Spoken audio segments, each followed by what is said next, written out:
Clara May Whitfield n'est pas montée sur cette estrade. On l'a poussée.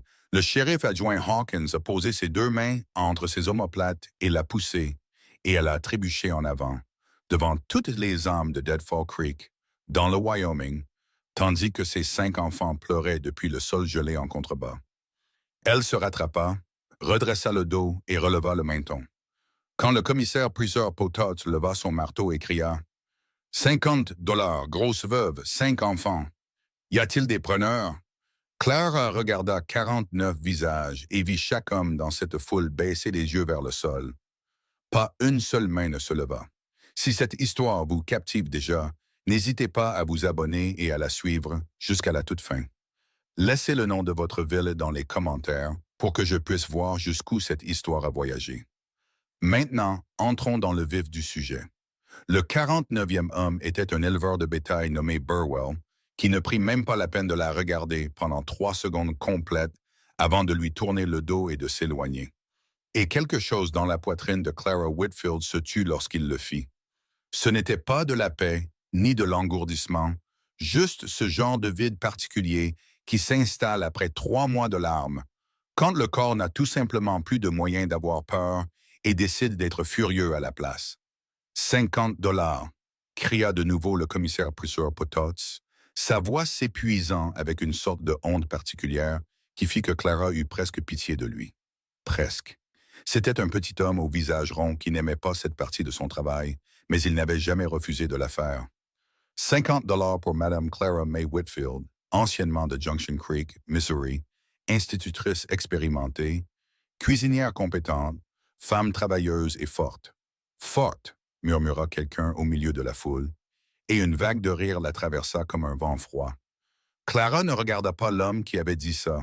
Elle regarda ses enfants. Nora, âgée de 14 ans, se tenait au pied de l'estrade, les bras enroulés autour de Caleb, âgé de 6 ans. Son visage arborait cette expression soigneusement contrôlée qu'elle avait développée dans les semaines suivant la mort d'Elias. Pas vraiment sereine, plutôt comme si elle se préparait à un choc.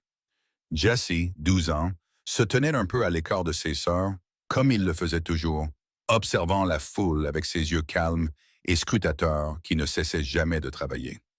Ida, 9 ans, celle qui était la plus susceptible de vous briser le cœur d'un simple regard, avait le visage pressé contre la manche de Jessie. Et May, 4 ans, est bien trop jeune pour comprendre ce qu'était une vente de fiancés, ou pourquoi sa mère se tenait sur une estrade en bois au-dessus d'une foule d'étrangers, n'arrêtait pas de tirer sur le manteau de Nora et de demander d'une voix sans réglage de volume en dessous de « fort ». « Maman descend maintenant. Quand est-ce que maman descend? »« Pas encore, mon bébé, » dit Nora. « Pas encore. » Clara inspira par le nez. Elle expira par la bouche. Elle n'allait pas pleurer sur cette estrade. Elle s'était fait cette promesse à 4 heures du matin, à la lueur d'un feu mourant, et elle avait l'intention de la tenir, même si cela devait la tuer. 55 $. Potots essaya de nouveau, ajustant ses lunettes avec l'énergie d'un homme qui tente une dernière chose avant d'abandonner complètement. 55 $. Elle sait lire, écrire et tenir des comptes. Elle a géré une maison entière dans le Missouri pendant 12 ans.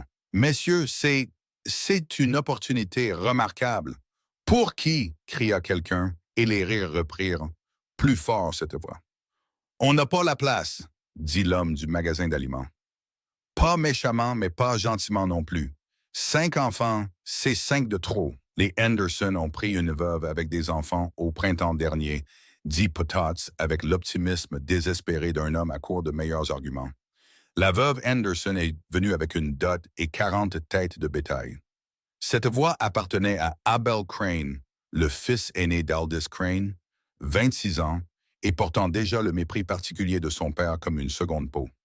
Il se tenait près du devant de la foule, les pouces accrochés à sa ceinture, regardant Clara avec l'expression évaluatrice d'un homme qui estime le prix d'un bétail qu'il a déjà décidé de ne pas acheter. Celle-ci vient avec des dettes. La mâchoire de Clara se crispa. « Je n'ai aucune dette. » Plusieurs têtes se tournèrent dans la foule. On s'attendait généralement à ce que les femmes sur l'estrade de vente aux enchères ne parlent pas. Clara n'avait jamais été particulièrement douée pour répondre aux attentes des autres. Abel Crane la regarda avec le mépris lent et patient d'un homme à qui personne d'important ne lui avait jamais dit qu'il avait tort de toute sa vie. La compagnie de mon père dit le contraire, Madame Woodfield. Votre mari a pris une avance sur son salaire, 120 dollars. La loi territoriale est très claire sur ce qu'il advient des dettes d'un homme mort. Mon mari n'a pris aucune avance, dit Clara. Sa voix était parfaitement égale. Elle s'était entraînée à cela. Elias Whitfield a travaillé tous les jours de sa vie et on lui devait 11 jours de salaire impayé quand la mine de votre père l'a tué. La dette va dans l'autre sens. M. Crane a des papiers qui disent le contraire. Alors vos papiers sont un mensonge. La foule se figea. L'expression d'Abel Crane passa du mépris à quelque chose de plus froid.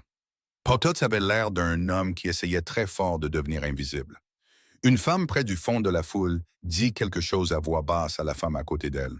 Et la seconde femme jeta un coup d'œil à Clara avec une expression qui oscillait entre la pitié et l'admiration. Madame Whitfield, dit Potts, se penchant vers elle avec le murmure urgent d'un homme essayant d'empêcher une catastrophe. Madame, s'il vous plaît. Clara serra les lèvres et ne dit plus rien. Mais elle ne baissa pas non plus les yeux devant Abel Crane. Et elle se tint les épaules droites et le menton haut jusqu'à ce que ce soit Abel Crane qui détourne le regard le premier. Potts leva son marteau. 60 dollars. 60 dollars. Dernier appel. Madame Clara May Whitfield et 5 personnes à charge. Messieurs, dernier, 100 dollars. La voix venait du fond de la foule, basse et sans ordre, et portant comme un coup de fusil. Elle n'avait pas besoin d'être forte pour atteindre tout le monde à la fois. Le marteau se figea dans la main de Potts. La foule s'agita. Toutes les têtes se tournèrent. L'homme qui se tenait à l'extrême limite des habitants de la ville rassemblée avançait à travers eux, et la foule s'écarta pour lui comme les foules s'écartent pour certains hommes. Non pas parce que quelqu'un avait décidé de s'écarter, mais parce que quelque chose dans sa façon de bouger donnait de l'impression que s'écarter était la chose naturelle à faire. Il était grand et large de poitrine, avec des cheveux sombres grisonnant aux tempes et un visage qui avait été façonné par plus d'hiver que la plupart des hommes n'en survivaient. Il marchait avec une légère claudication de la jambe gauche, à peine perceptible, mais régulière, une vieille blessure qui était simplement devenue une partie de sa façon de se mouvoir. Son manteau était gris et usé au coude. Il portait son chapeau sous le bras. Ses yeux étaient brun foncé et il parcourait la foule sans s'attarder jusqu'à ce qu'il trouve l'estrade. Et là, ils restèrent. Il s'arrêta au pied de celle-ci. Il leva les yeux vers Potts et dit de nouveau, d'une voix calme et finale, 100 dollars. Potts cligna des yeux 3 fois. Monsieur Cole, c'est mon offre. Amos Cole regarda le commissaire-priseur avec la patience spécifique d'un homme qui ne se répète pas plus de 2 fois. Vous la prenez ou pas? Potts regarda la foule. La foule regarda Amos Cole, puis, un par un, 49 visages se tournèrent pour regarder Clara May Whitfield, debout sur cette estrade dans sa robe de laine reprisée, le menton en l'air. Elle baissa les yeux vers lui. Il leva les yeux vers elle. Il ne la regarda pas comme les 49 hommes avant lui l'avaient regardée. Calculant le coût, estimant le fardeau, pesant les inconvénients. Il la regarda comme un homme regarde une situation dans laquelle il a déjà décidé d'entrer. « Je gère le relais de poste sur la route de Cheyenne, dit-il, s'adressant directement à elle et non à Potts, ou à la foule, ou à qui que ce soit d'autre, à 6 miles à l'est. J'exploite un service de fret et un petit magasin d'avant-poste. Mon cuisinier a démissionné il y a 3 semaines et j'ai 11 hommes qui mangent du porc salé et des biscuits brûlés tous les jours, et personne n'est content. » Il marqua une pause d'exactement 1 temps. « Vous avez dit que vous gériez une maison entière. Pouvez-vous gérer un relais? » Clara eut un petit rire dédaigneux et le regarda un instant. « J'ai dirigé une école pendant 4 ans et j'ai nourri ma famille avec le salaire d'un mineur pendant 12 ans. Je peux gérer tout ce que vous me présenterez. » Quelque chose changea dans son expression. Pas un sourire, plutôt comme une porte qui s'entr'ouvre d'1 centimètre. « Bien, dit-il, le salaire c'est de 25 dollars par mois. Le gîte et le couvert pour vous et vos enfants. Contrat écrit. Clause de résiliation standard. L'un ou l'autre de nous peut partir avec un préavis de 2 semaines. Pas de pénalité. Pas d'autres obligations. Pas de mariage, demanda Clara. Pas de mariage, dit Amos. Je n'achète pas une épouse, Madame Whitfield. J'embauche une directrice de relais. La foule murmura. Clara entendit le mot singulier quelque part à sa gauche. Elle n'y prêta pas une seconde d'attention. Elle regarda ses enfants. Nora la regardait avec ses yeux attentifs et expectants. Jesse avait cessé de cataloguer la foule et étudiait Amos Cole avec l'attention concentrée qu'il réservait habituellement aux choses qu'il ne comprenait pas encore et qu'il avait l'intention de comprendre. Ida avait relevé son visage de la manche de Jesse. Caleb avait cessé de trembler et May avait cessé de demander quand maman allait descendre. Clara se tourna de nouveau vers Amos Cole. « Je veux lire l'accord avant d'apposer mon nom sur quoi que ce soit. Je n'en attendais pas moins. Mes enfants ne font que des travaux adaptés à leur âge. Personne ne fait transporter du fret à un garçon de 6 ans. Ça ne me viendrait pas à l'esprit. Et si je trouve la situation inadéquate après mon arrivée, je pars sans pénalité. Comme le dit le contrat. Comme le dit le contrat, confirma-t-il. Clara redressa le dos, non pas pour la forme, mais parce qu'elle était sur cette estrade depuis 26 minutes, qu'elle avait mal au dos et qu'elle en avait assez. Alors j'accepte votre offre, Monsieur Cole. Elle descendit elle-même. Personne ne lui tendit la main. Elle n'en avait pas besoin. La paperasse avança plus vite que tout ce que Clara avait vu Potts faire en 2 semaines où elle avait essayé d'obtenir l'aide de son bureau pour contester la créance de Crane. Amos se tenait à la table du greffier avec une immobilité que Clara se mit à étudier. L'immobilité d'un homme qui a pris sa décision et qui attend simplement que le monde le rattrape. Il ne cherchait pas à convaincre la foule. Il ne s'expliquait pas. Il lut le contrat une fois, fit 2 corrections dans la marge d'une écriture ferme et économique et attendit que le greffier le réécrive. Clara lut chaque ligne 2 fois. Contrat de travail, fonction au relais, salaire et horaire, droit de résiliation pour les 2 parties, logement pour l'employé et 5 personnes à charge. Elle avait déjà signé des choses, le registre de mariage, une note au magasin de la compagnie quand l'argent manquait. Mais jamais de sa vie elle n'avait apposé son nom sur quelque chose qui lui donnait des droits, des options et la capacité explicite de partir. Elle pressa la plume sur le papier et décrivit Clara May Whitfield d'une main qui ne tremblait pas. Elle en était fière. Amos signa à côté de son nom une signature courte et sans fioriture. Le greffier en fut témoin. « Eh bien, dit Potts avec le soulagement d'un homme qui voit un incendie s'éteindre. Cela conclut. Pas tout à fait. Aldous Crane était arrivé. Clara ne l'avait pas vu traverser la foule. C'était la façon dont Aldous Crane se déplaçait dans le monde. Il se matérialisait plutôt qu'il n'arrivait. Il avait 57 ans, les cheveux argentés, vêtu d'un costume qui coûtait plus que ce que la plupart des familles de Deadfall Creek voyaient en 6 mois. Il n'était pas physiquement imposant. Il n'en avait pas besoin. Il se tenait au bord de la table du greffier et regardait Amos Cole avec la confiance tranquille d'un homme qui n'a jamais douté de la façon dont une situation se résoudrait finalement. « Amos, dit-il. Aldous. » Amos ne leva pas les yeux de son exemplaire du contrat qu'il pliait. « Matinée intéressante que vous passez. La plupart des matinées le sont, d'après mon expérience. » Crane laissa la politesse mourir de sa belle mort, puis tourna son attention vers Clara.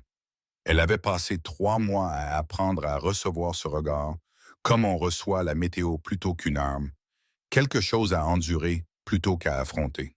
« Madame Whitfield, il dit, il reste la question de la dette de votre mari envers Crane Mining and Development. »« Il n'y a pas de dette, dit Clara.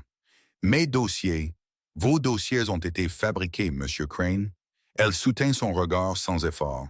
« Je l'ai dit à vos avocats en septembre. Je vous le dis maintenant, en face, devant des témoins. On devait un salaire à Elias quand il est mort.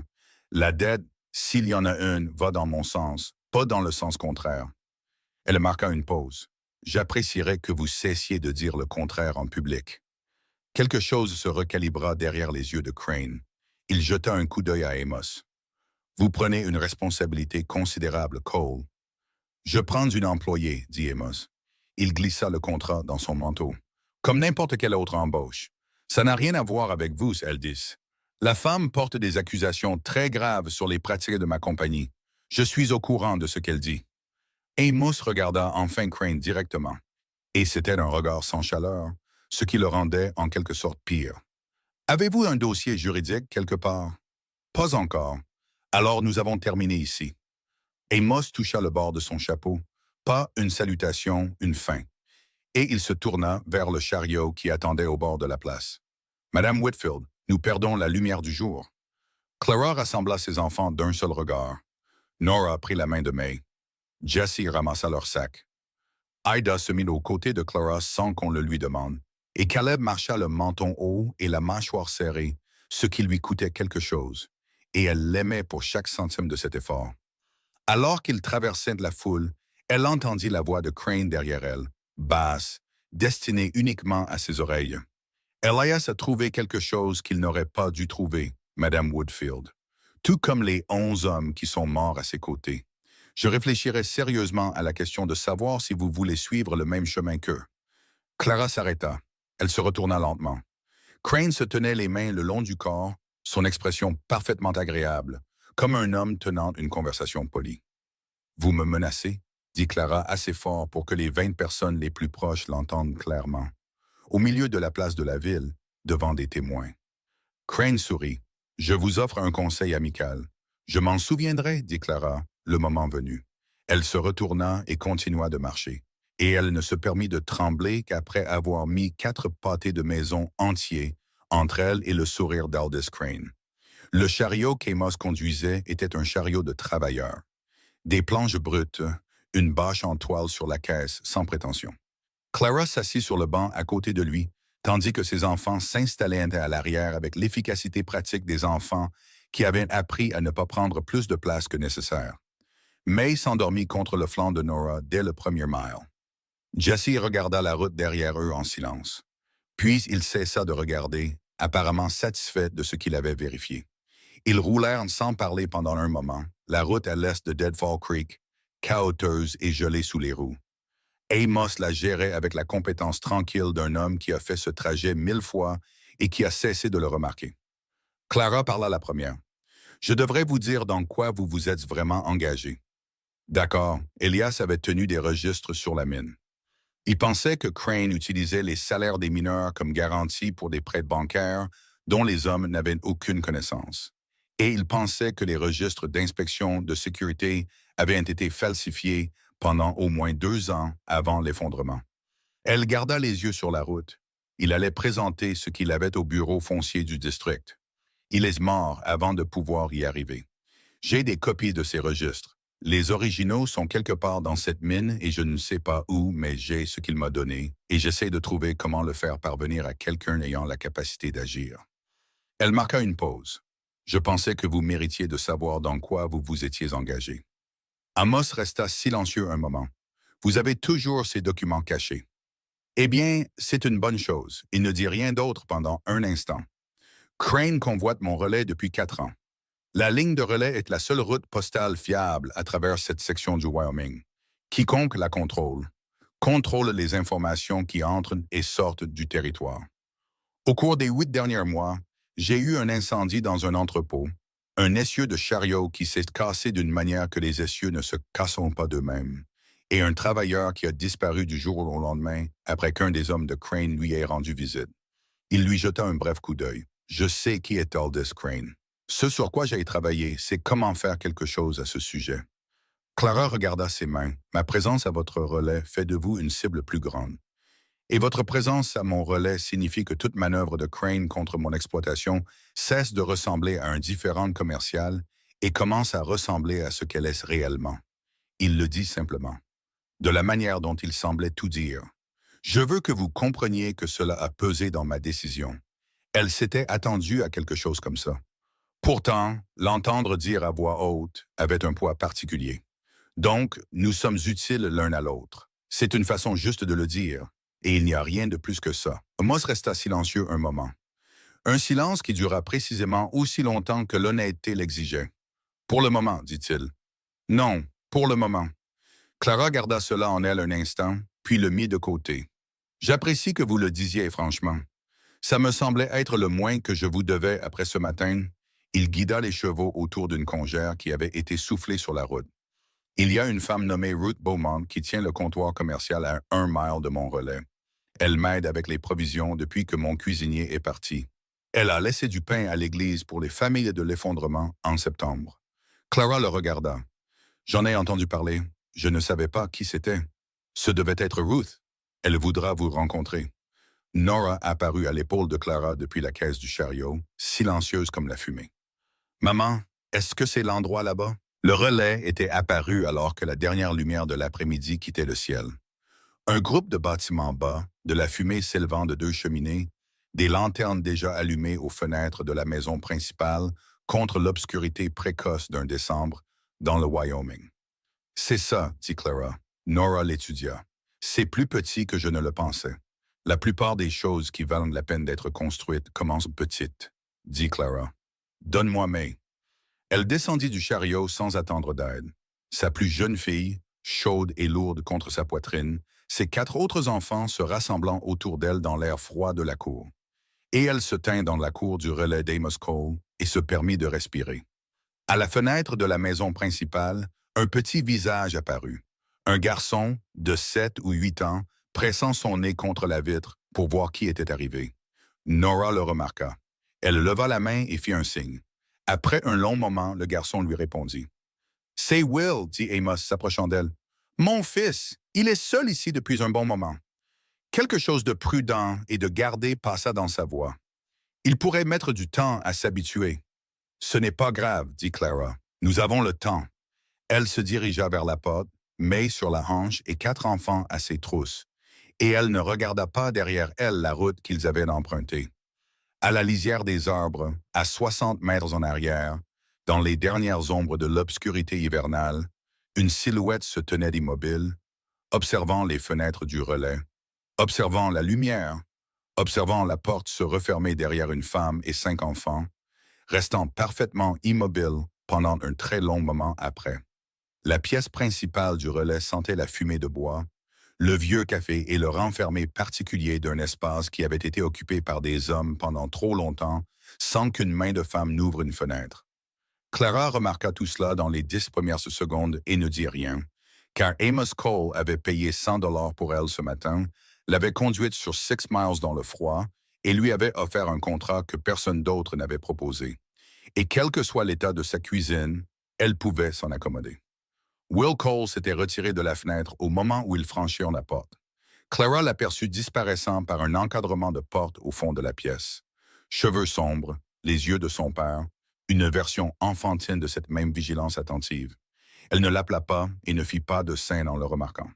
Elle avait élevé 5 enfants. Elle comprenait la différence entre un enfant qui avait besoin d'être encouragé et un enfant qui avait besoin d'espace et de temps pour décider quelque chose selon ses propres termes. 2 des employés du relais d'Amos mangeaient à la longue table de la pièce principale quand ils entrèrent. Un homme aux larges épaules avec une barbe rousse qui se présenta comme apprentice et un homme plus jeune nommé Dix, qui avait l'air d'avoir environ 19 ans et l'expression permanente de quelqu'un essayant de paraître moins nerveux qu'il ne l'était. Ils regardaient en tous les deux Clara, puis les 5 enfants qui entraient derrière elle, puis l'un l'autre. « Bonsoir, dit Prentice avec précaution. « Bonsoir, dit Clara. C'est vous les 2 qui mangez du porc salé depuis 3 semaines? » Apprentice cligna des yeux. « Oui, madame. »« Très bien. » Elle posa May sur le banc le plus proche et regarda la cuisine avec l'attention concentrée d'une femme faisant l'inventaire. « Dites-moi ce que vous avez et je vous dirai ce que je peux en faire. » Le temps qu'Amos finisse de s'occuper des chevaux, Clara avait une marmite sur le feu qui sentait la vraie nourriture. Nora avait trouvé la liste des provisions et la lisait avec une efficacité tranquille. Jessie était sortie pour aider Apprentice avec le chariot. Ida faisait des grimaces à la porte de Will Cole jusqu'à ce qu'une petite voix de l'autre côté lui dise d'arrêter, et Caleb dormait assis droit sur un banc avec May appuyée contre son épaule.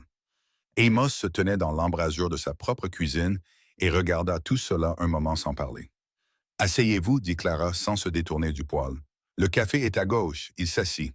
Il ne dit rien en buvant son café. Clara n'exigeait pas de conversation. Elle cuisinait comme elle le faisait tout, avec une attention totale et sans mouvement gaspillé, ses mains se déplaçant dans une cuisine qu'elle ne connaissait pas encore avec l'aisance pratique d'une femme qui avait appris à s'approprier n'importe quelle cuisine en moins d'1 heure. Quand elle posa des bols devant Apprentice et Dix, les 2 hommes se turent de la manière révérencieuse des gens qui ont mal mangé assez longtemps pour que la bonne nourriture ressemble à une expérience religieuse. Apprentice leva les yeux après sa 2e bouchée. « Madame, qu'est-ce que vous avez mis là-dedans? »« Tout ce que vous aviez, dit simplement Clara. Ce n'est que lorsque les enfants furent installés, les trois plus âgés dans la pièce du fond qu'Amos avait vidée, Caleb et May dans le lit de camp près du poêle pour la chaleur, que Clara s'assit en face d'Amos à la table vide et se permit de sentir à quel point elle était fatiguée. Pas dans son corps, particulièrement, bien que son corps ait ses plaintes. Fatiguée. De la façon dont une personne se fatigue quand elle s'est tenue par la seule force de sa volonté pendant des mois et a brièvement, juste brièvement, déposé cette volonté. Amos remplit son café sans qu'on le lui demande. Elle le nota. 9 hommes en plus d'apprentices et Dix, dit-il. Ils font 3 quarts pour le relais de fret. La plupart d'entre eux mangent ici. Ils ont été assez civils à propos de la situation de la cuisine, mais j'ai perdu 2 bons travailleurs le mois dernier au profit d'une opération concurrente qui a une meilleure table. Je devrais connaître leurs préférences et restrictions avant le premier petit déjeuner complet, dit Clara. Certains hommes ont des restrictions qu'ils ne mentionneront pas avant d'avoir déjà mangé quelque chose qui leur cause des problèmes. Et alors, ça devient toute une histoire. Le coin de la bouche d'Amos bougea, je ferai passer le mot, et je devrais connaître le calendrier des livraisons. Ce que vous recevez, à quelle fréquence, d'où. Ruth Beaumont s'occupe de la plupart. Elle a des contacts pour les provisions à Cheyenne que je ne peux pas égaler par moi-même. Elle passe le mardi, alors je devrais lui parler mardi. Clara enroula ses 2 mains autour de sa tasse. Et je voudrais regarder vos registres. Pas pour fouiner, je gérais les comptes à l'école dans le Missouri, et j'ai un bon œil pour voir où un budget saigne. Amos la regarda fixement. C'est beaucoup de responsabilité pour une cuisinière de relais, Madame Whitfield. Vous n'avez pas embauché une cuisinière de relais, dit Clara. Vous avez dit à cette foule que vous embauchiez une directrice. Je prends les mots au sérieux. Elle soutint son regard. Si c'est un problème, nous devrions en discuter maintenant, tant que le contrat est encore frais. Le silence s'étira entre eux un moment. Pas inconfortable, plutôt le genre de silence qui se produit lorsque 2 personnes décident chacune de quelque chose. Pas de problème, dit Amos. J'aurai les livres sur la table après le petit déjeuner. Clara hocha la tête une fois. Elle finit son café, se leva et vérifia ses enfants une dernière fois avant d'aller se coucher. En repassant par la pièce principale, elle remarqua que la lampe dans la pièce au fond du relais, la chambre de Will, brûlait encore sous la porte. Elle s'arrêta, écouta, n'entendit rien. Elle continua sans frapper. Quoi que cet enfant portait, il le déposerait quand il serait prêt. Forcer les choses n'aidait jamais. Elle s'était trompée en pensant pouvoir dormir. Elle était allongée dans la couchette étroite qu'Amos lui avait assignée, des draps propres, un vrai matelas, ce qui était plus qu'elle n'avait eu en 3 mois, et fixait le plafond en repensant à ce que Crane lui avait dit sur la place de la ville. Elias a trouvé quelque chose qu'il n'aurait pas dû trouver. La menace avait été parfaitement calibrée, pas assez spécifique pour être utilisée comme preuve, assez spécifique pour s'assurer qu'elle comprenne la forme de ce à quoi elle avait affaire. Elle connaissait déjà la forme de la chose. Elle vivait à l'intérieur depuis le matin où 2 hommes du bureau de Crane étaient venus à sa porte à Junction Creek avec des papiers disant que sa maison était confisquée et que le salaire de son mari était dû contre une dette dont elle n'avait jamais entendu parler. Elle avait su alors. Elle avait rassemblé ses 5 enfants, mis ce qu'elle pouvait transporter dans un seul sac et conduit jusqu'à Deadfall Creek parce que c'était la ville territoriale la plus proche avec un bureau foncier. Parce qu'elle avait l'intention de déposer une plainte contre la compagnie de Crane dans un registre officiel. Parce qu'Elias lui avait dit une fois, de la manière spécifique dont un homme dit quelque chose d'important à sa femme sans tout lui dire. Garde ses papiers en sécurité, Clara. Quoi qu'il arrive, garde-les simplement en sécurité. Elle les avait dans la doublure de son manteau de voyage. Elle les y avait cousus elle-même dans le noir la nuit après que les hommes soient venus à la maison. Elle y pensait encore quand elle l'entendit. Des pas à l'extérieur du relais. Pas les pas faciles et insouciants d'un homme vérifiant les chevaux avant de se coucher. Des pas lents, délibérés, le genre de pas qui s'arrêtent puis recommencent, s'arrêtent et recommencent, se déplaçant autour du périmètre du bâtiment. Clara fut sur pied avant d'avoir consciemment décidé de bouger. Elle alla à la fenêtre, sans allumer de lampe. La cour était sombre et immobile, la neige au sol captant le peu de lumière qu'il y avait. Elle ne voyait personne, mais elle pouvait l'entendre. Des pas sur le sol gelé, se déplaçant le long du côté éloigné du bâtiment, s'arrêtant un long moment près de la fenêtre de la pièce du fond où dormaient ses enfants. Elle se déplaça rapidement et silencieusement dans le couloir jusqu'à la porte d'Amos et frappa 2 fois avec le dos de ses phalanges. Il ouvrit en moins de 5 secondes, ce qui lui indiqua qu'il n'avait pas dormi non plus. « Quelqu'un fait le tour du bâtiment, dit-elle à voix d'âme. Il s'est arrêté à la fenêtre du fond. Amos attrapait déjà son manteau. Il passa devant elle sans un mot, et elle le suivit parce que c'était la fenêtre de ses enfants et qu'elle n'allait pas rester dans un couloir pendant que quelqu'un d'autre s'en occupait. Il lui lança un regard vif quand il réalisa qu'elle était derrière lui, puis décida apparemment que ce n'était pas une bataille qui valait la peine d'être menée, car il continua d'avancer. Ils sortirent par la porte latérale dans le froid.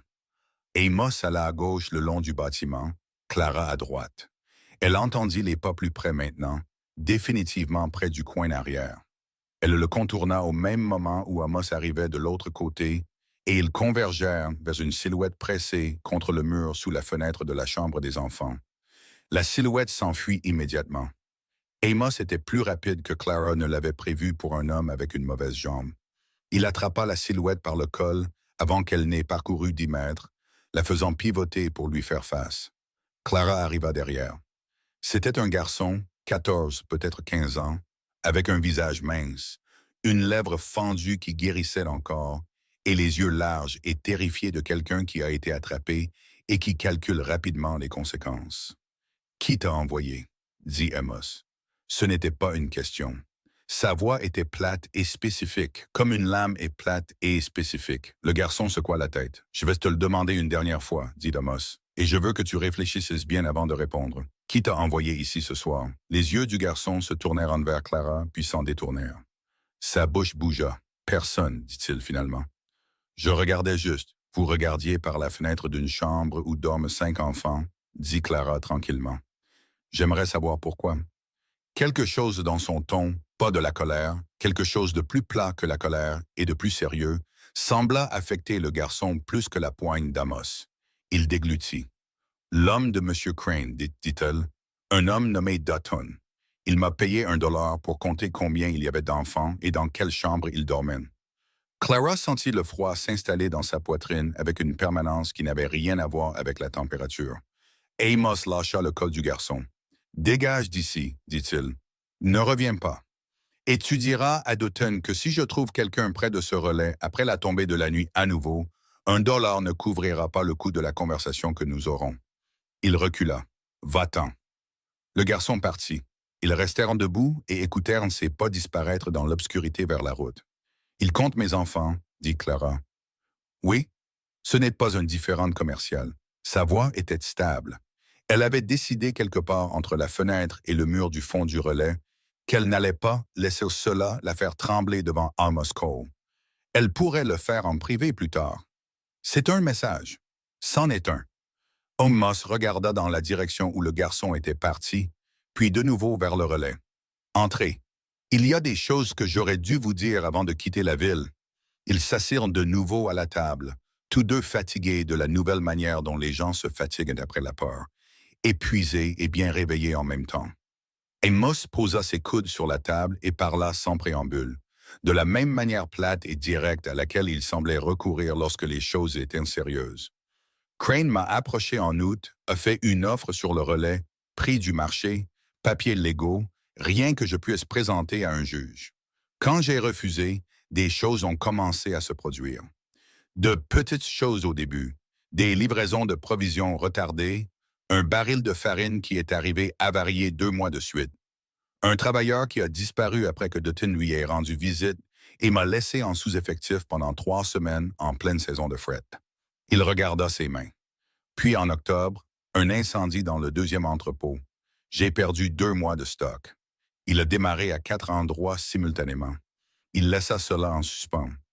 Le marshal de Cheyenne est venu quand l'a classé comme accidentel. Parce que Crane possède le marshal, dit Clara. Parce que Crane possède le marshal. Il hocha la tête. J'ai constitué un dossier. Chaque incident documenté, daté, avec des témoins si possible. Mais la documentation n'a d'importance que si vous pouvez la présenter à quelqu'un qui agira. Et chaque fonctionnaire de ce territoire, au niveau du district et au-dessus, a une sorte de relation avec l'argent de Crane. Clara déplia la situation dans son esprit de la même manière qu'elle dépliait les problèmes sur le tableau noir de l'école, posés à plat pour que l'on puisse voir où se trouvaient les bords. Les dossiers d'Elias, dit-elle lentement, s'ils montrent ce qu'il croyait qu'ils montraient, le stratagème de garantie salariale, les inspections de sécurité falsifiées, ce n'est pas une affaire territoriale. C'est une affaire de sécurité minière fédérale, de pratiques bancaires frauduleuses, potentiellement un crime financier inter-État si les prêts ont traversé les frontières des États. Elle regarda Amos. « Qui connaissez-vous au Bureau foncier fédéral? » Il la regarda avec une expression qu'elle n'avait pas encore vue sur lui. Quelque chose entre la surprise et la recalibration. Le regard d'un homme qui vient de découvrir qu'une situation est différente de ce qu'il avait évalué. Je connais un commissaire adjoint à Denver. Nous avons servi ensemble pendant la guerre. Il est honnête. Il essaie d'obtenir quelque chose sur Crane depuis 2 ans, mais il dit que tout ce qu'il obtient est circonstanciel. Ce dont il a besoin, c'est d'une trace écrite, dit Clara. Elias en a construit une. J'en ai une partie. S'il y en a plus dans cette mine, il pourrait y en avoir, dit Amos avec précaution. Le chef arpenteur de Crane a démissionné en septembre dans des circonstances que personne n'expliquera. Il vit avec des parents à Fort Collins. J'ai essayé de trouver une raison de le contacter. Maintenant, vous en avez une.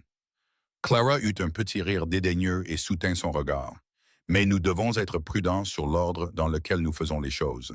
Si Crane sait ce que nous construisons, il agira le premier. Il agit déjà, dit Amos. Alors nous agirons plus vite. Apprentice apparut dans l'embrasure de la porte, apparemment réveillé par le bruit de la porte arrière. Il les regarda tous les deux, lut la pièce en une seconde avec la précision d'un homme habitué à distinguer les situations qui nécessitaient son implication de celles qui ne le nécessitaient pas. Et il dit « Je prendrai le premier tour de garde. » « Merci, dit Clara. Après son départ, Amos resta silencieux un moment. Puis il dit « Je devrais vous dire autre chose. » Elle attendit. Crane a déposé une requête légale la semaine dernière au tribunal territorial. Je ne l'ai appris qu'aujourd'hui en ville. Il choisit ses mots avec soin. Il demande que vos enfants vous soient retirés pour cause d'insuffisance matérielle. Il prétend que vous ne pouvez pas subvenir aux besoins de 5 personnes à charge, que vous représentez une situation domestique inappropriée. Le sang quitta le visage de Clara.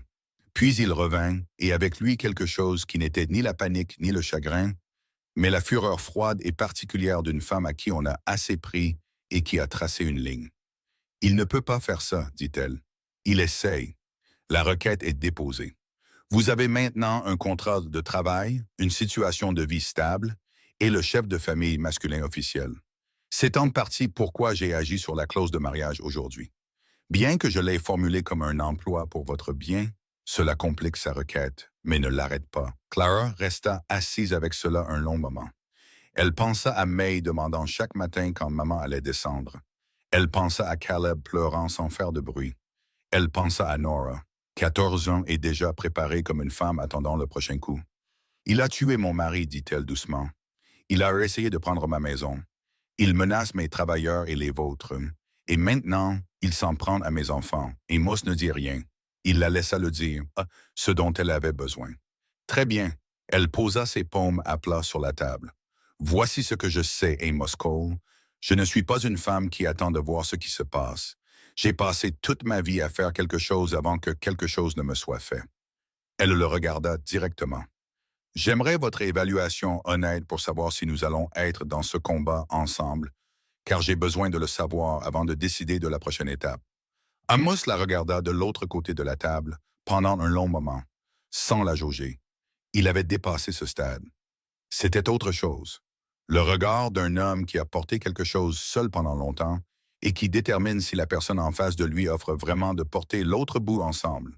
Il dit « C'est aussi simple que ça. » Clara hocha la tête. « Alors j'ai besoin d'écrire une lettre ce soir à votre contact à Denver. » Elle tira une feuille de papier de la pile près des registres sans demander la permission, car le contrat disait « directrice » et elle avait l'intention de diriger.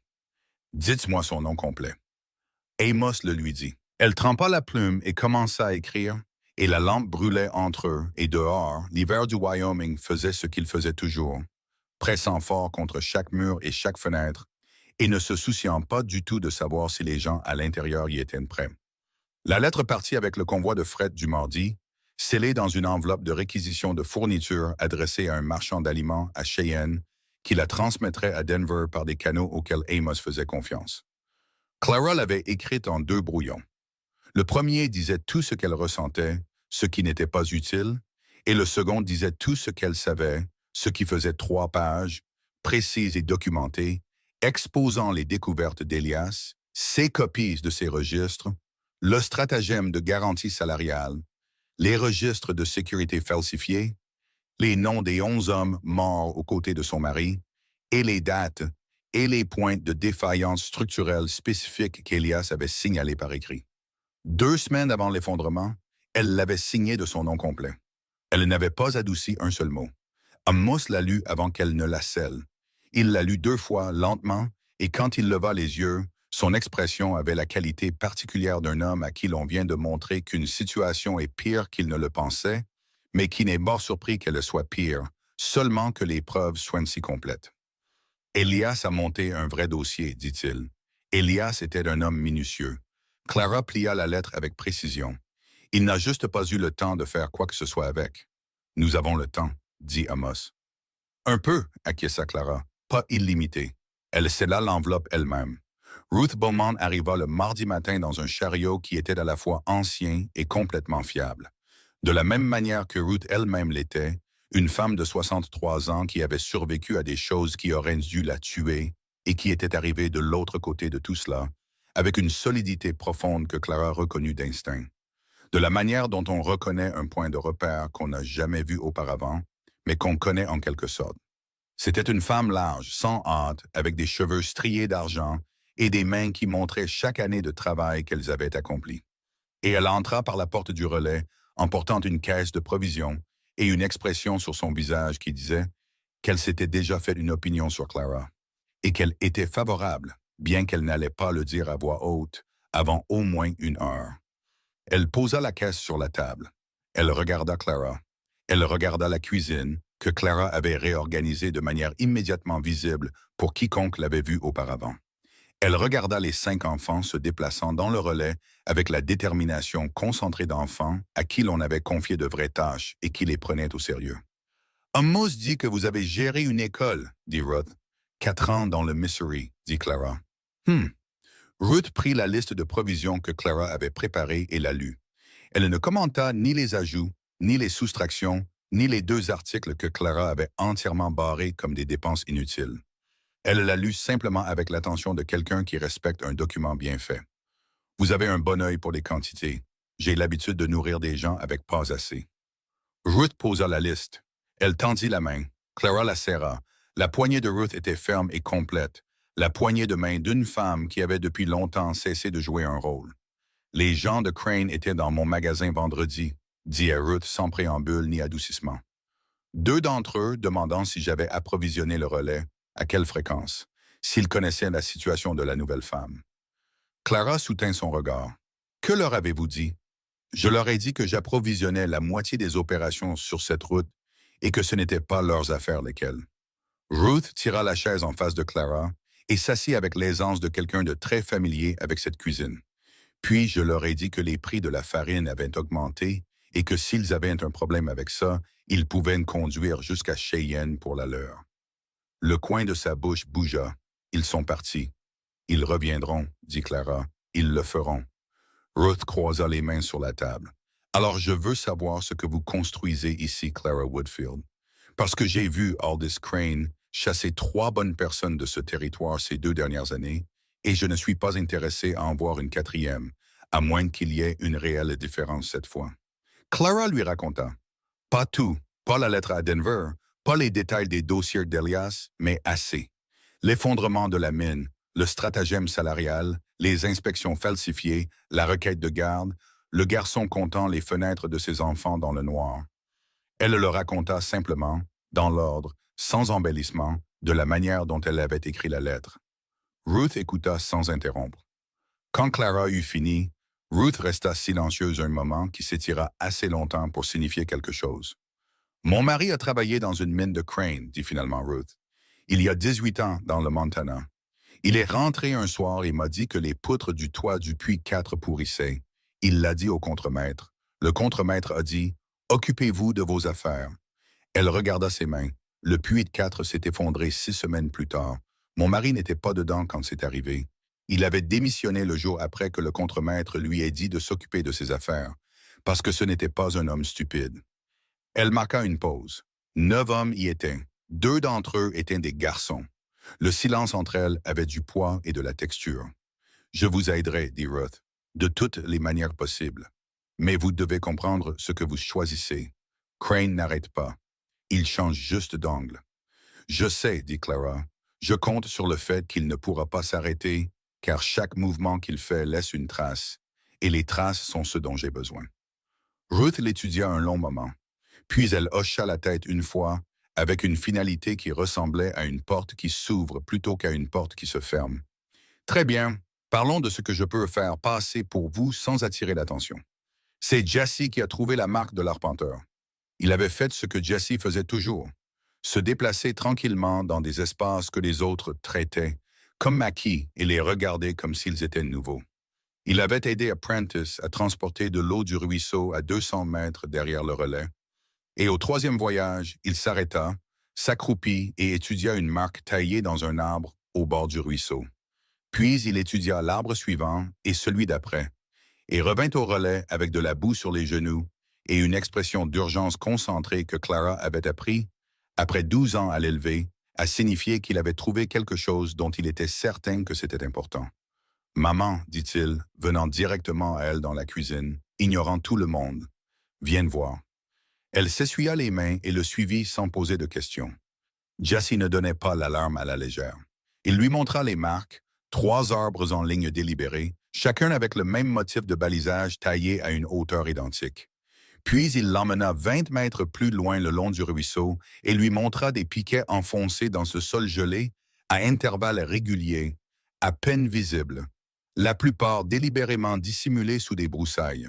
« Des piquets d'arpentage, dit Clara. « Oui, madame. » La voix de Jesse était prudente et exacte, fraîchement coupée, peut-être de 2 semaines vu la couleur du bois aux coupes.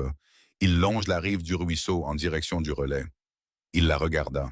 « Je pense que quelqu'un a récemment arpenté cette terre du côté du ruisseau. » Clara resta très immobile. « Est-ce qu'Amos est au courant? »« Je ne suis pas allé le voir en premier, dit Jesse. Je suis venu vous voir. » Elle posa brièvement sa main sur son épaule.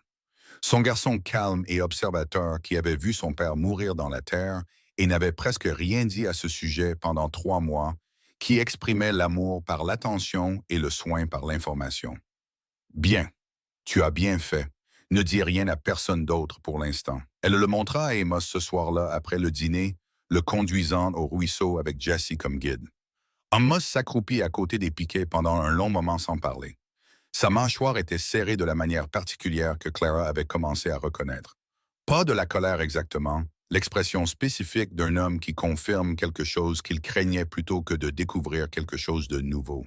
« C'est pour ça qu'il veut le relais, » dit Amos. « J'ai toujours pensé que c'était pour la licence de relais, le droit de transporter le courrier fédéral, mais c'est l'eau. » Il se leva. « Ce ruisseau traverse le coin nord-ouest de ma concession de terre. Si Crane peut établir une revendication d'arpentage antérieure sur les droits d'eau, il ferme l'opération de fret sans toucher à la licence de relais. » Clara termina. « Pas d'eau, pas de chevaux, pas de chevaux, pas de fret. Le relais devient sans valeur. Vous vendez, il obtient la terre et l'eau, et finalement la licence aussi. » Elle regarda les piquets. Il planifie ça depuis plus longtemps que ces derniers mois. « Des années, dit Amos. Il regarda Jesse. « Comment les as-tu repérés? » Jesse haussa légèrement les épaules. Les broussailles sur les piquets étaient remises trop proprement. Les broussailles ne tombent pas comme ça d'elles-mêmes. Amos regarda le garçon un moment avec l'expression de quelqu'un qui recalcule une estimation. « Ton père t'a appris à lire la terre comme ça? »« Mon père m'a appris à regarder les choses jusqu'à ce qu'elles me disent quelque chose, dit Jesse. Il disait que la plupart des gens arrêtaient de regarder trop tôt. » Amos resta silencieux un moment. « Il avait raison, dit-il simplement. » Et puis il posa brièvement sa main sur la nuque de Jesse de la manière simple qu'un homme a avec un garçon dont il a décidé qu'il méritait ce geste. Et Jesse devint très immobile, de la manière d'un enfant absorbant quelque chose dont il avait besoin sans savoir comment le demander. Et Clara regarda le ruisseau et leur donna à tous les deux un moment pour le vivre. Cette nuit-là, après que les enfants furent couchés, l'homme de Crane, Dutton, arriva. Il vint officiellement. Un coupe à la porte, une lanterne à la main, une maillette sous le bras, ce qui était en quelque sorte plus effrayant que le garçon dans le noir, car cela signifiait que Crane agissait maintenant par l'intermédiaire de ses avocats, de ses papiers, de la machine de l'autorité légale qu'il avait passé 20 ans à acheter et à entretenir précisément pour des moments comme celui-ci. Dutton avait 40 ans, les cheveux clairs, avec l'expression d'un homme qui n'aime pas son travail, mais qui a depuis longtemps cessé de laisser cela l'arrêter. Il tendit à Amos une liasse de papiers sans cérémonie. Ordonnance du tribunal territorial, dit-il. Litige d'arpentage, droit d'eau, parcelle nord-ouest. La compagnie de M. Crane revendique un droit antérieur sur le ruisseau en tant que source d'eau minérale liée à ses opérations minières. L'injonction empêche toute utilisation commerciale de l'eau en attendant la résolution. Vous ne pouvez pas être sérieux, dit Clara depuis l'embrasure de la porte. Dutton la regarda sans expression. Madame Cole, il y a un deuxième document. La requête de garde a été avancée à une audience préliminaire. 30 jours. Vous devrez comparaître devant le juge Alderman à Deadfall Creek. Le juge Alderman, dit Amos, sa voix plate, qui est un ami personnel d'Aldous Crane. Je ne saurais rien à ce sujet, dit Dutton. C'est ça, oui, bien sûr. La voix d'Amos n'avait pas monté. Elle était allée dans la direction opposée, plus basse, plus calme, avec la qualité spécifique de la fureur contrôlée que Clara avait appris à comprendre comme étant considérablement plus dangereuse que les cris. Retournez dire à Crane que je documente chaque incident à ce relais depuis 8 mois et que je déposerai cette documentation auprès du commissaire fédéral des terres à Denver d'ici la fin de la semaine. Dites-lui ça. Il prit les papiers et foutait le camp de ma propriété. Dutton partit. Le son de son cheval s'estompa sur la route. Le relais était très calme. Clara prit les papiers de garde des mains d'Amos et les lut debout à la table. Ses mains étaient instables. Elle en était fière et furieuse contre elle-même d'avoir besoin de l'être. La requête affirmait qu'elle n'avait pas de domicile fixe 30 jours auparavant, ce qui était techniquement vrai. Elle n'était au relais que depuis 2 semaines au moment du dépôt, et que ces 5 personnes à charge vivaient dans des conditions inadéquates, dans une exploitation de fret commerciale, sans disposition domestique formelle. Il a déposé ça avant que vous ne m'embauchiez, dit-elle. Il l'a déposé quand j'étais encore sur cette estrade de vente, avant de savoir que j'enchérirais, dit Amos. Il allait prendre mes enfants, peu importe où je finirais. Elle posa les papiers. La fureur en elle était très froide maintenant, installée profondément, au-delà du point où elle pouvait être confondue avec autre chose. Il a tué Elias pour protéger son stratagème, et maintenant il veut les enfants parce qu'il sait que je n'arrêterai pas de le combattre, et les enfants sont un levier qu'il pense que je ne peux pas refuser. Elle regarda Amos. Il ne me connaît pas très bien. Non, acquiesça Amos. Il ne vous connaît pas. L'injonction sur l'eau était la crise la plus immédiate, car sans le ruisseau, il n'avait que 3 jours avant que la situation des chevaux ne devienne sérieuse, et 7 avant que l'exploitation elle-même ne soit en difficulté. Amos envoya un message à Ruth avant l'aube le lendemain matin. L'après-midi, Ruth était arrivée avec 2 de ses neveux et un chariot transportant 3 barils d'eau pleins de son propre puits, qui se trouvait sur une terre sur laquelle Crane n'avait aucune revendication. Elle les posa dans la cour avec le calme efficace d'une femme exécutant un plan qu'elle avait déjà réfléchi. « Ça vous achète une semaine, dit-elle. J'ai envoyé un message à la colonie Shoshone au nord d'ici. Ils ont un accès au ruisseau de l'autre côté de la limite revendiquée par Crane. 3 familles là-bas subissent depuis 2 ans l'empoisonnement de leurs sources d'eau par les rejets miniers de Crane. Ils partageront l'accès et ils ont des raisons de vouloir que ce combat soit gagné. »« Ruth, dit Clara, ne me remerciez pas. Gagner, c'est tout. » Ruth lui tendit une note scellée. C'est d'un homme nommé Samuel Bright. C'est un arpenteur fédéral à la retraite. Il vit à Laramie maintenant. Je connaissais sa femme avant qu'elle ne décède. Il observe les accaparements de terre de Crane depuis des années et il a sa propre documentation. Elle regarda Clara directement. Il vous parlera, pas à un avocat, pas à un commissaire foncier, à vous. Parce que je lui ai dit ce que vous êtes et il a dit « Envoyez-la ». Clara tenait la note. Que lui avez-vous dit que j'étais? Ruth ramassa sa caisse vide. Une femme qui sait pourquoi son mari est mort et qui a l'intention de faire quelque chose à ce sujet. Elle se dirigea vers son chariot, puis s'arrêta et regarda en arrière. Aussi, je lui ai dit que vous saviez cuisiner. Au fond, on aime ça, ma chérie, c'est parce que Samuel Bright n'a pas eu un vrai repas depuis la mort de sa femme, et je crois que la nourriture rend les hommes plus coopératifs. C'est mon opinion professionnelle après 63 ans. Clara faillit rire. Le son sortit un peu mal, tendu sur les bords, mais il était réel. Après le départ de Ruth, elle trouva Amos assis sur les marches du porche dans le froid. Il avait le document d'injonction sur l'eau dans les mains, mais il ne le lisait pas. Il regardait la lisière des arbres. Elle s'assit à côté de lui sans demander, assez près pour que leurs épaules se touchent presque. Will a parlé à Ida aujourd'hui, dit Amos. C'est la première fois qu'il engage une conversation avec l'un d'eux. Clara l'avait remarqué. Ida l'avait rapporté avec un plaisir à peine contenu au dîner. Will lui avait demandé quelle était sa couleur préférée, et elle avait répondu avec un niveau d'enthousiasme qui, Clara le soupçonnait, l'avait surpris. Mais il ne s'était pas retiré. Ada a cet effet sur les gens, dit-elle. Elle continue simplement d'être joyeuse avec vous jusqu'à ce que vous n'ayez plus de raison de ne pas répondre. Elle est comme sa mère, dit Amos. Puis il marqua une pause, comme s'il n'avait pas prévu de le dire. Clara laissa cela flotter entre eux un moment. La nuit était claire et très froide, les étoiles denses et indifférentes au-dessus. « Je ne suis pas joyeuse, dit-elle. »« Non, acquiesça-t-il, mais vous êtes implacable de la même manière. Juste un visage différent. » Elle y réfléchit. « Je le prends. » Il se tut de nouveau, et puis il dit sans la regarder, « Je n'étais pas préparé à la rapidité avec laquelle cela a escaladé. Je veux que vous le sachiez. Je savais que Crane réagirait à la vente et à mon embauche. Je n'avais pas anticipé l'angle de la garde. C'était... » Il s'arrêta. « Ce n'était pas quelque chose que j'avais calculé. Vous n'auriez pas pu savoir qu'il l'avait déjà déposé. J'aurais dû considérer qu'il pourrait le faire. Je savais qu'il montait un dossier contre vous. Je savais que vous deveniez gênante pour lui. » Sa mâchoire se crispa.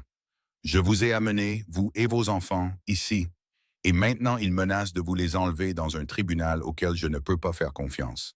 C'est de ma faute. » Clara se tourna et le regarda directement. « Amos Cole, dit-elle. J'étais sur une estrade de vente à Deadfall Creek quand vous m'avez trouvé. J'étais à 48 heures de n'avoir plus aucune option et rien entre mes enfants et un hospice territorial. Quoi que Crane ait prévu, je suis en meilleure position pour le combattre d'ici, avec votre nom sur un contrat, et Ruth Beaumont et Samuel Bright et une colonie Shoshone qui ont leur propre raison de vouloir que Crane soit fini, que je ne l'étais sur cette estrade. » Elle soutint son regard. « Ne vous asseyez pas sur mon porche pour vous excuser de m'avoir aidé. » Il la regarda. La lumière de la lampe de la fenêtre éclairait le côté de son visage. Et pendant un moment, il ne ressemblait ni à l'homme contrôlé et économique avec qui elle avait signé un contrat, ni à l'homme à la voix froide qui avait chassé Dutton de sa propriété, mais à quelque chose de plus jeune et de plus fatigué sous ces deux aspects. Un homme qui dirigeait une opération difficile seul depuis 4 ans et à qui l'on avait dit aujourd'hui que cela allait empirer considérablement. « Très bien, dit-il doucement. Bien. » Elle se leva. « Entrez. J'ai besoin que vous me disiez tout ce que vous savez sur le juge Alderman, à qui il doit, de quoi il a peur, et s'il y a une seule chose dans son passé qui ne porte pas les empreintes de Crane. » Amos se leva. Il était assez proche maintenant pour qu'elle doive incliner légèrement le menton pour soutenir son regard. Quelque chose bougea dans son expression, prudent et délibéré, de la manière dont il faisait tout. Et puis il recula et tint la porte. À l'intérieur, à la lueur de la lampe, avec ses enfants endormis et l'hiver du Wyoming pressant contre chaque mur, Clara May Whitfield étala les papiers sur la table et commença à construire le dossier qu'Elias avait commencé et que Crane avait tenté d'enterrer avec lui. Elle ne leva pas les yeux de son travail jusqu'à ce que la lampe soit presque éteinte. Samuel Bright arriva un jeudi, 12 jours après la note de Ruth, conduisant lui-même un petit chariot avec une roue défectueuse qui se plaignait bruyamment à chaque ornière de la route et une sacoche en cuir sur le siège à côté de lui qu'il manipulait avec l'attention prudente d'un homme transportant quelque chose d'irremplaçable. Il avait 68 ans, mince et buriné, avec les mouvements précis et sans hâte de quelqu'un qui avait passé 40 ans à lire la terre et qui n'avait jamais été pressé, car la terre n'allait nulle part.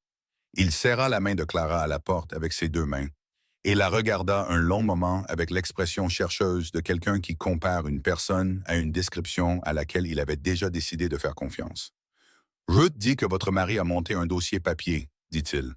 Pas de salutation au-delà de la poignée de main. Je veux le voir. Clara le sortit, tout. Les copies qu'Elias avait pressées dans la doublure de son manteau. Les registres d'entretien. Les pages du grand livre des salaires. La lettre qu'Elias avait commencé à rédiger pour le bureau foncier et n'avait jamais terminé. Elle le posa sur la table devant Samuel Bright, recula et le laissa travailler. Il travailla pendant 2 heures sans parler. Il lut chaque page 2 fois, croisa les dates avec un ensemble de ses propres documents qu'il sortit de la sacoche, prit des notes dans un petit carnet d'une écriture si compressée qu'elle était presque illisible, et but 3 tasses de café que Clara remplit sans qu'on le lui demande. Amos s'assit à l'autre bout de la table et n'interrompit pas. Clara resta dans la cuisine, assez près pour entendre si on avait besoin d'elle, assez loin pour donner à Bright l'espace que le travail sérieux exigeait. Quand il leva enfin les yeux, son expression n'était pas le regard prudent et évasif d'un homme se préparant à expliquer pourquoi quelque chose n'était pas suffisant. C'était autre chose. Délibéré, résolu. Votre mari n'a pas monté un dossier, dit Bright. Il a constitué un registre. Il y a une différence. Un dossier argumente. Un registre est simplement. Il tapota les papiers avec un doigt. C'est 3 ans de fraude salariale systématique, 2 ans d'inspection de sécurité falsifiée et une chaîne directe d'autorisation écrite de Crane à son contremaître de Munn, ordonnant des quotas de production qui ne pouvaient être atteints sans violer toutes les normes de sécurité territoriale en vigueur. Il marqua une pause. L'explosion qui a tué Elias et 11 autres hommes n'était pas un accident résultant de la négligence. C'était le résultat prévisible de décisions documentées prises par un homme spécifique pour une raison financière spécifique. Il regarda Clara fixement. Ce n'est pas une affaire civile. Ce n'est pas un litige territorial. C'est un crime fédéral. La cuisine était très calme. J'ai mes propres levées, continua Bright. 4 d'entre eux, commandés indépendamment au cours des 3 dernières années, documentant les expansions progressives des revendications foncières de Crane dans ce territoire. Chacune légèrement en dehors des limites légales. Chacune approuvée par un fonctionnaire territorial qui a reçu un paiement de la compagnie Crane dans les 60 jours suivant l'approbation. Il ferma son carnet. Pris individuellement, n'importe laquelle de ces choses peut être contestée, retardée, enterrée dans un tribunal territorial. Pris ensemble, avec les registres de votre mari comme fondement, ils décrivent un schéma d'entreprise criminelle que le bureau du commissaire fédéral ne peut ignorer. Il regarda Amos. Vous avez dit que vous aviez un contact à Denver. Le commissaire adjoint Warren Hale, dit Amos. Nous avons servi ensemble. Il essaie de monter quelque chose sur Crane depuis 2 ans. Je connais Warren Hale, dit Bright. Il est honnête et patient, et il attendait exactement cela. Il prit sa tasse de café, la trouva vide, la reposa. La question qui se pose à nous n'est pas de savoir si nous en avons assez. Nous en avons assez. La question est de savoir si nous pouvons le faire parvenir à Hale et le consigner dans les registres fédéraux avant que Crane n'agisse sur l'audience de garde. Car s'il prend ses enfants sous la garde territoriale, le juge qu'il possède peut rendre cette situation très difficile à inverser, peu importe ce qui se passe ensuite. L'audience est dans 18 jours, dit Clara depuis l'embrasure de la cuisine. Bright la regarda. À quelle vitesse pouvez-vous envoyer un cavalier à Denver? 3 jours de chevauchée intense, dit Amos. 2 et demi, si le temps le permet. Alors nous avons le temps, mais pas de marge. Bright se leva, se redressant avec les mouvements prudents d'un homme dont le dos avait des opinions sur les longs trajets en chariot. Je rédigerai un affidavit fédéral d'arpenteur ce soir, certifiant la documentation sur la fraude foncière. Vous rédigerez un résumé complet des preuves couvrant les registres de la mine, ainsi que la lettre que vous avez déjà envoyée à Hale. Cela lui donnera assez pour déposer une injonction fédérale contre la procédure de garde au motif que la partie requérante fait l'objet d'une enquête fédérale active. Il regarda Clara directement. Une injonction fédérale prime sur le juge Alderman. Crane ne peut pas y toucher. Clara sentit quelque chose se relâcher dans sa poitrine, qui avait été si serrée depuis si longtemps qu'elle avait cessé de remarquer la tension. Elle inspira lentement. Quand pouvez-vous avoir l'affidavit prêt? Demain matin, dit Bright. Je ne dors plus beaucoup. Il ne dormit pas. Clara était debout à 4h30 pour vérifier May, qui avait développé une toux qui n'était pas encore inquiétante, mais qui méritait d'être surveillée.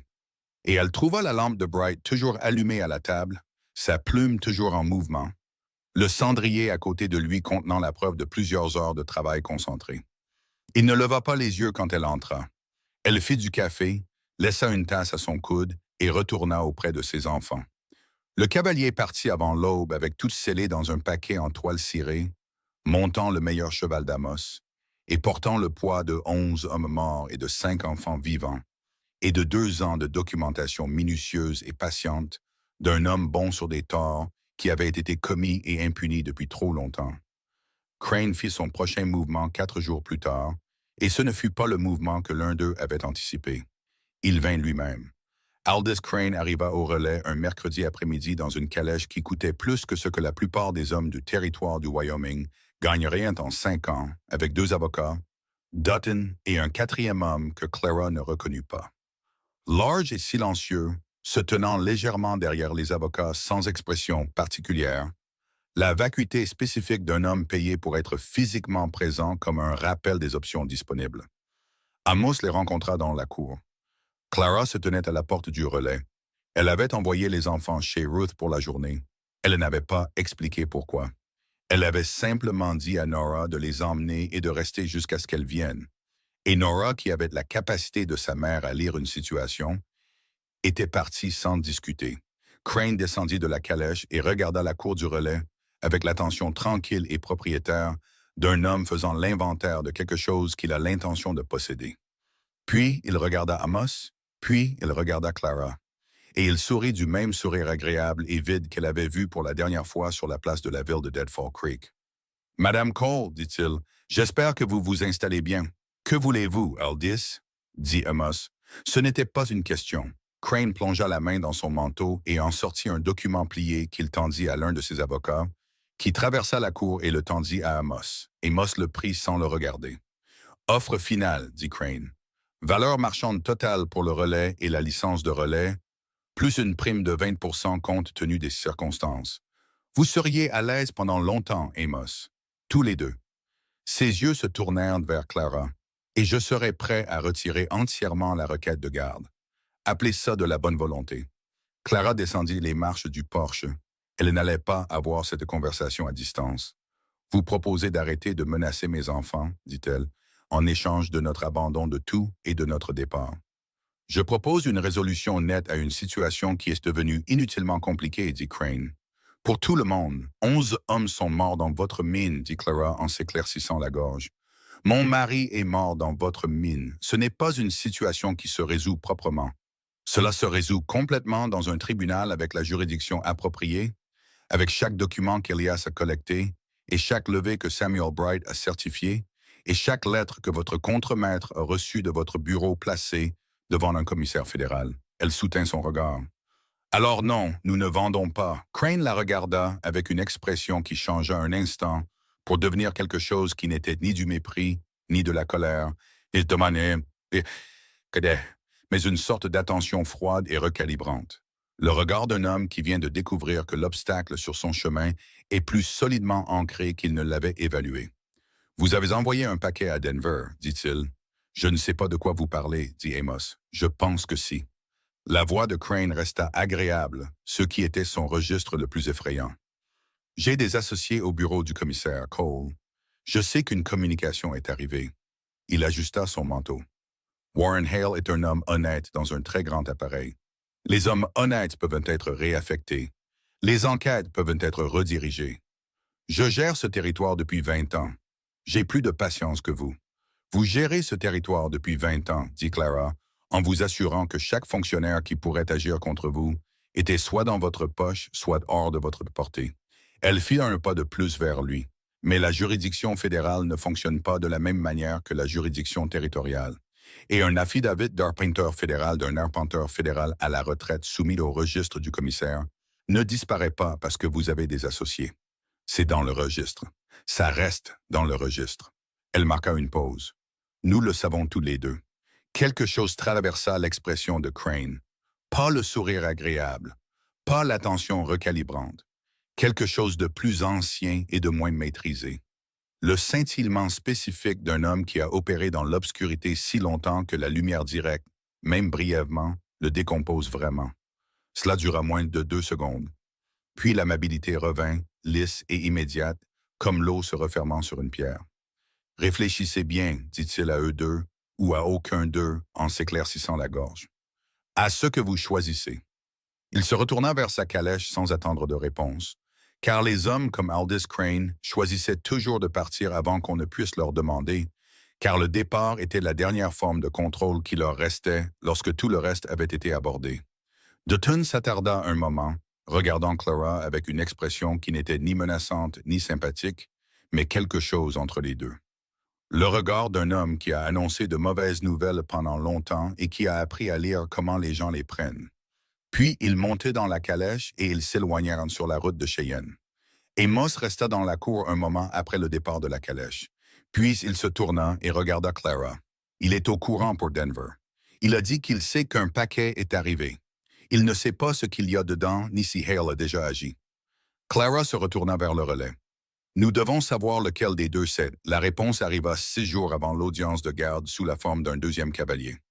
Celui-ci venait de Denver, porteur d'un document fédéral scellé avec le timbre du bureau du commissaire. Amos ouvrit à la table de la cuisine avec Clara, Bright et Ruth Beaumont tous debout autour de lui. Injonction préliminaire fédérale. Suspend la procédure de garde territoriale dans l'affaire des personnes à charge Whitfield en attendant l'achèvement d'une enquête fédérale sur la Crane Mining and Development Company pour des accusations incluant la fraude salariale, la falsification de registres de sécurité et la négligence criminelle dans la mort de 12 travailleurs. Signé par le commissaire adjoint Warren Hale, contresigné par un juge de circuit fédéral à Denver. Bright le lut 2 fois, puis le posa sur la table avec la satisfaction tranquille d'un homme qui a fait ce travail pendant 40 ans et qui reconnaît quand il aboutit comme il se doit. « C'est fait », dit-il simplement. Ruth expira. C'était le premier son que l'un d'eux avait fait depuis qu'Amos avait commencé à lire. Elle posa ses 2 paumes à plat sur la table et regarda Clara. « Ces enfants restent avec vous ?» Clara s'assit. Elle s'assit parce que ses jambes prirent de la décision sans la consulter. Et elle mit ses 2 mains sur son visage un moment et respira. Juste respira. La main d'Amos se posa sur son épaule, brève, certaine. Le contact d'un homme qui connaît le poids précis de ce qu'il offre et veut que cela atterrisse de cette façon. « Nous n'avons pas fini, dit-elle de derrière ses mains. « Non, dit Amos, mais cette partie est terminée. » Elle baissa les mains. « L'audience, peuvent-ils encore la tenir? »« L'audience de garde territoriale est suspendue, dit Bright. Alderman ne peut pas y toucher tant que l'injonction fédérale est active. Ce qui se poursuit maintenant, c'est l'enquête fédérale, et cela fonctionne selon les délais fédéraux et dans les tribunaux fédéraux, où les relations territoriales de Crane, lui, sont considérablement moins utiles. « Il se battra, dit Clara. « Il le fera, acquiesça Bright. Les hommes comme Crane se battent toujours. Mais combattre une enquête fédérale est coûteux et visible, et cela crée exactement le genre de dossier qui rend plus difficile pour lui d'opérer. » Il la regarda fixement. « Il ne s'en sortira pas indemne, Madame Whitfield. Je veux faire attention à ne pas vous promettre un résultat particulier dans un délai particulier. Mais je peux vous dire que ce que vous et votre mari avez construit, vous deux ensemble, sera maintenant dans les registres fédéraux de façon permanente. Cela ne peut pas être enterré. Quoi que Crane parvienne à retarder ou à négocier, le registre de ce qui s'est passé dans cette mine existe et peut être retrouvé. » Clara pensa à Elias, à son écriture soignée dans les marges de ses registres d'entretien, documentant les dates, les noms et les défaillances structurelles spécifiques avec la persistance tranquille d'un homme qui comprenait que la vérité nécessitait des témoins et qui avait décidé d'en être un. Elle pensa à lui pressant ses papiers dans les mains le matin, avant qu'il n'aille travailler pour la dernière fois, et disant « Garde-les en sécurité, Clara », avec le poids spécifique d'un homme qui sait qu'une chose est importante mais ne sait pas encore à quel point. « Il savait, dit-elle. Ruth la regarda. « Qu'est-ce que c'est, ma chérie? » Elias, il savait que les registres étaient assez importants pour que quelqu'un vienne les chercher. C'est pourquoi il me les a donnés à moi et non à un coffre-fort ou à un coffre de banque. Sa voix était stable. Il m'a fait confiance pour savoir quoi en faire. Personne ne dit rien pendant un moment. Il a eu raison, dit Amos. Elle le regarda. Il la regardait en retour sans aucune hésitation. Rien de maîtrisé ou de calibré, juste la déclaration simple et directe d'un homme qui a vu quelqu'un porter quelque chose d'extraordinaire et qui dit simplement qu'il le voit. L'audience communautaire eut lieu non pas parce que Clara l'avait planifiée, mais parce que Ruth l'organisa avec l'efficacité particulière et irrésistible d'une femme qui a décidé que quelque chose devait exister et ne voit aucune raison d'attendre la permission. Dans les 5 jours suivant l'arrivée de l'injonction fédérale, Ruth avait fait passer le mot à chaque exploitation, famille et colonie à une distance raisonnable de Deadfall Creek. Les familles Shoshone de la colonie du Nord, les mineurs irlandais de l'exploitation Hendricks, les travailleurs du chemin de fer chinois du camp de Bitter Creek, les familles affranchies qui avaient colonisé la route du Sud, les familles d'éleveurs qui avaient subi la pression foncière progressive de Crane pendant des années sans moyen unifié d'y répondre.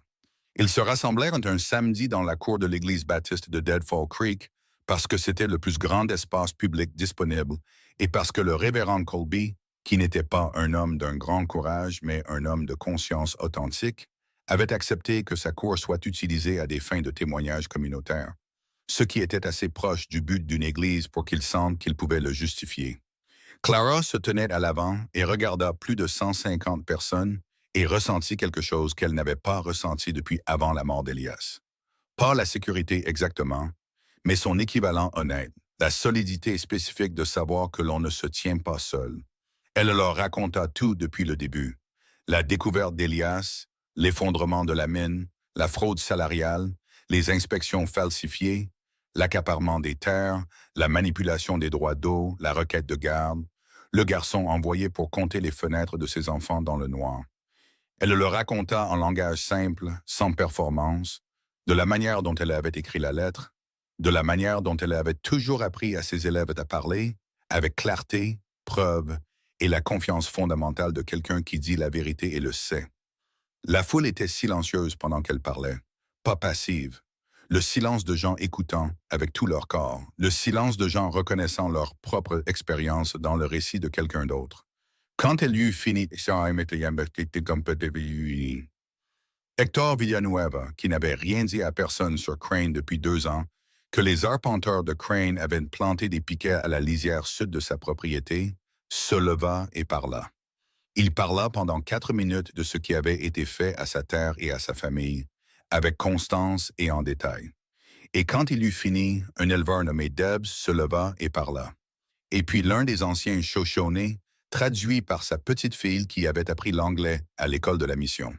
Et puis un mineur irlandais, nommé Flynn, qui était dans le puits le jour d'un précédent accident de mine de Crane, qui avait été jugé accidentel par un inspecteur de la compagnie et personne d'autre. Et puis un autre et un autre. Ruth ne se leva pas pour parler. Elle se tenait au bord de la foule, les bras croisés, son expression résolue et certaine. Et quand Clara la regarda, elle hocha la tête une fois, ce qui communiqua tout ce qui devait être communiqué. Amos se tenait à côté de Clara à l'avant. Il n'avait pas prévu de parler. Ce n'était pas un homme qui cherchait le devant de la scène. Il opérait mieux en marge, efficace et discret, faisant ce qui devait être fait sans l'annoncer. Mais quand les discours furent terminés et que le révérend Colby demanda si la communauté souhaitait faire une déclaration officielle, Amos s'avança, et ce qu'il dit fut bref et précis, et atterri avec le poids d'un homme qui choisissait chaque mot délibérément et ne les dépensait pas sans intention. Aldous Crane a opéré dans ce territoire en supposant que des personnes isolées ne peuvent pas agir ensemble efficacement. Il dit que cette supposition est fausse. Cette communauté place son registre collectif, chaque témoignage donné ici aujourd'hui, attesté et signé, dans les documents soumis à l'enquête du commissaire fédéral, non pas comme une accusation, mais comme une documentation. Il regarda les visages rassemblés. Chaque personne ici qui a été lésée par les opérations de Crane fait maintenant partie de ce registre. Il ne peut pas acheter, menacer ou retarder une communauté entière hors de la documentation fédérale. Il recula. Le révérend Colby demanda un vote à main levé de ceux qui étaient prêts à signer le registre communautaire. Toutes les mains se levèrent, toutes les 153, se levant une par une dans l'air froid du Wyoming comme une vague lente, ou comme quelque chose se plantant dans un sol qu'on avait dit inadapté pendant très longtemps. Clara les regarda tous, puis elle regarda Amos, qui la regardait, et dans son expression, elle trouva quelque chose qu'elle n'avait pas cherché et qu'elle avait peut-être cessé de croire qu'elle trouverait. Pas le sauvetage, pas le réconfort, pas même le partenariat exactement, mais la reconnaissance, le regard spécifique de quelqu'un qui vous voit avec précision et a décidé que ce qu'il voit est exactement ce qu'il voulait à ses côtés. Elle pensa à Elias. Elle pensait toujours à Elias. Elle penserait toujours à Elias. Mais le deuil et l'amour n'avaient pas la même forme, avait-elle appris.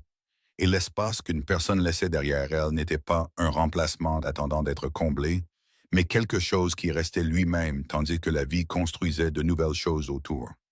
Elle regarda de nouveau les 153 mains levées. Elle était venue à Deadfall Creek avec 5 enfants, un manteau plein de documents et plus aucune option. Elle s'était tenue sur une estrade de vente pendant que 49 hommes s'éloignaient. Elle avait signé un contrat avec un homme qu'elle ne connaissait pas dans une ville où la figure la plus puissante voulait la faire taire et prendre ses enfants. Et elle avait construit cela. Pas seule, jamais seule. C'était là le point. Ça avait toujours été le point. C'était ce qu'Elias avait compris quand il avait gardé ses registres. Et ce qu'Amos avait compris quand il avait enchéri. Et ce que Ruth avait compris quand elle avait envoyé chercher Samuel Bright. Et ce que chaque personne se tenant dans cette cour d'église comprenait de la manière spécifique dont les gens comprennent les choses qu'ils ont payées de leur propre souffrance. On ne bat pas un homme comme Crane en étant plus fort que lui. On le bat en étant plus nombreux qu'il ne peut en gérer. Le révérend Colby commença à faire passer la feuille de registre dans la foule, et la première neige d'un rude hiver du Wyoming commença à tomber, douce et indifférente, et couvrant tout de manière égale. Et Clara May Whitfield se tint là, et ne bougea pas jusqu'à ce que la dernière signature soit sur la page. La neige qui avait commencé à tomber pendant la signature communautaire ne s'arrêta pas pendant 3 jours.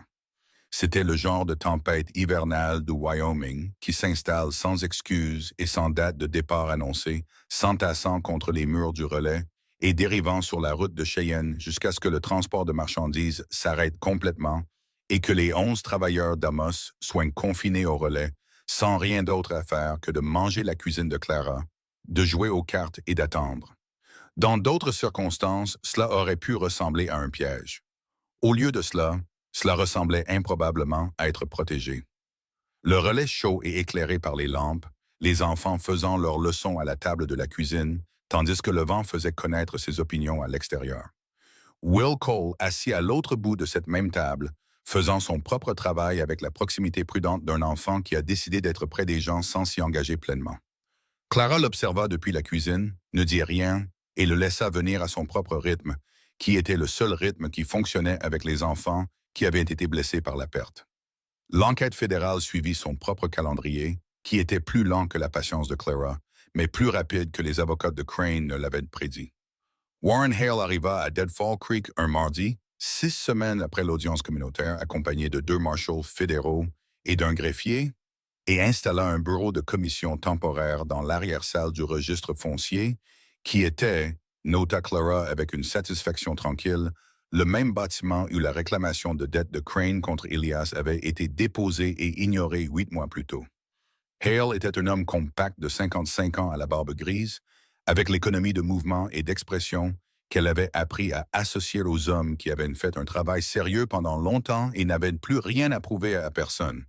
Il lui serra la main comme Bright l'avait fait, avec ses 2 mains et avec l'attention spécifique de quelqu'un qui a lu les mots d'une personne avant de la rencontrer et qui, en s'éclaircissant la gorge, complète une image qu'il a commencé à se former à distance. « Madame Whitfield, dit-il, les registres de votre mari sont la documentation la plus complète de fraude systématique à la sécurité minière que j'ai rencontrée en 22 ans dans ce bureau. » Il le dit simplement, sans fioriture. « Je veux que vous sachiez que son nom était Elias, dit Clara. C'était un homme minutieux. C'était un homme courageux, dit Hale. Minutieux et courageux ne sont pas toujours la même chose. Non. Elle avait pensé avoir dépassé le point où ces mots l'affecteraient. Elle avait tort. Elle serra les lèvres un moment, puis dit « Que se passe-t-il maintenant ?» Hale exposa la situation sans l'adoucir. Accusation fédérale contre Crane Mining and Development pour 12 chefs d'accusation de négligence criminelle, 6 chefs de fraude salariale, 4 chefs de falsification de registres d'arpentage fédéraux et 2 chefs d'obstruction à une enquête fédérale. Les 2 derniers découlant de la tentative documentée de Crane de faire réaffecter Warren Hale par ses associés au bureau du commissaire, ce qui avait été observé et enregistré et avait eu pour effet particulier de motiver considérablement plus Hale plutôt que moins. Les fonctionnaires territoriaux qui avaient approuvé les levées de terrain frauduleux de Crane faisaient l'objet d'un examen fédéral distinct. Le juge Alderman s'était discrètement récusé de toutes les affaires actives 2 semaines auparavant et consultait, semble-t-il, son propre avocat. La requête de garde avait été officiellement retirée. Dutton avait déposé le retrait lui-même sans qu'on le lui demande, le jour même de l'arrivée des marshals fédéraux en ville. Crane négociera, dit Hale. Les hommes avec ses ressources négocient toujours. Je ne peux pas vous promettre qu'il ira en prison. Je peux vous promettre qu'il est fini dans ce territoire. Les revendications foncières sont en train d'être annulées. L'injonction sur les droits d'eau contre votre relais est annulée à compter de ce matin. Il marqua une pause. Les salaires dus aux familles des 12 hommes morts dans cette mine, y compris votre mari, feront partie des termes du règlement. Ce n'est pas négociable de notre côté. Clara resta silencieuse un moment. Les familles le sauront-elles? Les 11 autres. C'est en partie pour cela que je suis ici en personne plutôt que de gérer cela par correspondance. Hale la regarda fixement. Je comprends que vous avez des relations avec cette communauté. J'aimerais votre aide pour joindre ces familles. Elle le regarda. Oui, dit-elle, je peux le faire. Elle passa les 4 jours suivants à le faire, chevauchant avec Ruth pour aller voir chaque famille, s'asseyant à des tables de cuisine et dans des salons exigus, apportant des nouvelles qui n'éteignent pas la justice au sens complet, et ne le seraient jamais. Parce que rien ne ramenait un mari, un père ou un fils mort, mais c'était quelque chose de réel, de documenté et d'irrévocable, ce qu'Elias avait essayé de construire et ce qu'elle avait porté à travers l'hiver jusqu'à son achèvement. Certaines femmes pleurèrent, d'autres restèrent assises en silence. Une femme, une veuve nommée Annis Farrow, dont le mari avait été le plus jeune des 12, 23 ans avec un bébé qu'il n'avait jamais vu marcher, prit les mains de Clara dans les siennes et dit « Je savais que quelqu'un viendrait. Je ne savais juste pas qui. » Et Clara n'avait pas de réponse à cela, si ce n'est de tenir les mains de la femme et de rester jusqu'à ce qu'il n'y ait plus rien à faire. Ruth conduisait au retour, et Clara s'assit à côté d'elle, regarda la route et ne dit rien pendant un long moment. « Vous pensez à Elias, dit Ruth. « Je pense qu'il a tout fait correctement, dit Clara. Il a trouvé la vérité, l'a documentée, a essayé de la signaler, a protégé les preuves et m'a fait confiance pour la porter. Il a tout fait correctement et il est quand même mort dans cette manne. » Elle garda les yeux sur la route. « J'ai besoin de m'asseoir avec ça pendant un moment. »« C'est ce que tu dois faire, dit Ruth. C'est la partie qui ne se résout pas. C'est la partie que tu portes, c'est tout. » Elle se tut un moment. « Mais voici ce que je sais aussi. Ces 12 familles vont obtenir ce qui leur est dû grâce à ce qu'Elias a construit. Et Crane est fini grâce à ce que vous avez porté. Ces 2 choses sont vraies en même temps que la partie injuste. » Elle laissa cela en suspens. Elias le savait. C'est pourquoi il vous a donné les papiers. Clara ferma brièvement les yeux contre le vent froid. « Je sais, dit-elle. Je sais. » Amos était dans la cour à leur retour, travaillant sur le toit du 2e entrepôt avec Apprentice et Dix. Les réparations avaient été retardées par le temps et le chaos des dernières semaines. Et il était le genre d'homme qui retournait au travail pratique lorsque les choses plus importantes se résolvaient, parce que le travail pratique était sa façon de traiter ce qu'il ne pouvait pas dire à voix haute. Il baissa les yeux du toit lorsque Clara franchit la porte, lut son expression en une seconde, comme il le faisait toujours maintenant, dit quelque chose à Apprentice et descendit. Il ne demanda pas comment ça s'était passé. Il marcha à côté d'elle jusqu'au porche et ils s'assirent ensemble sur les marches dans le froid. Et il ne remplit pas le silence avec quoi que ce soit, ce qui était l'une des choses qu'elle avait fini par comprendre comme étant l'un de ses dons spécifiques et authentiques, la capacité d'être présent sans exiger que l'espace soit géré. Au bout d'un moment, elle dit « Hale est satisfait des preuves.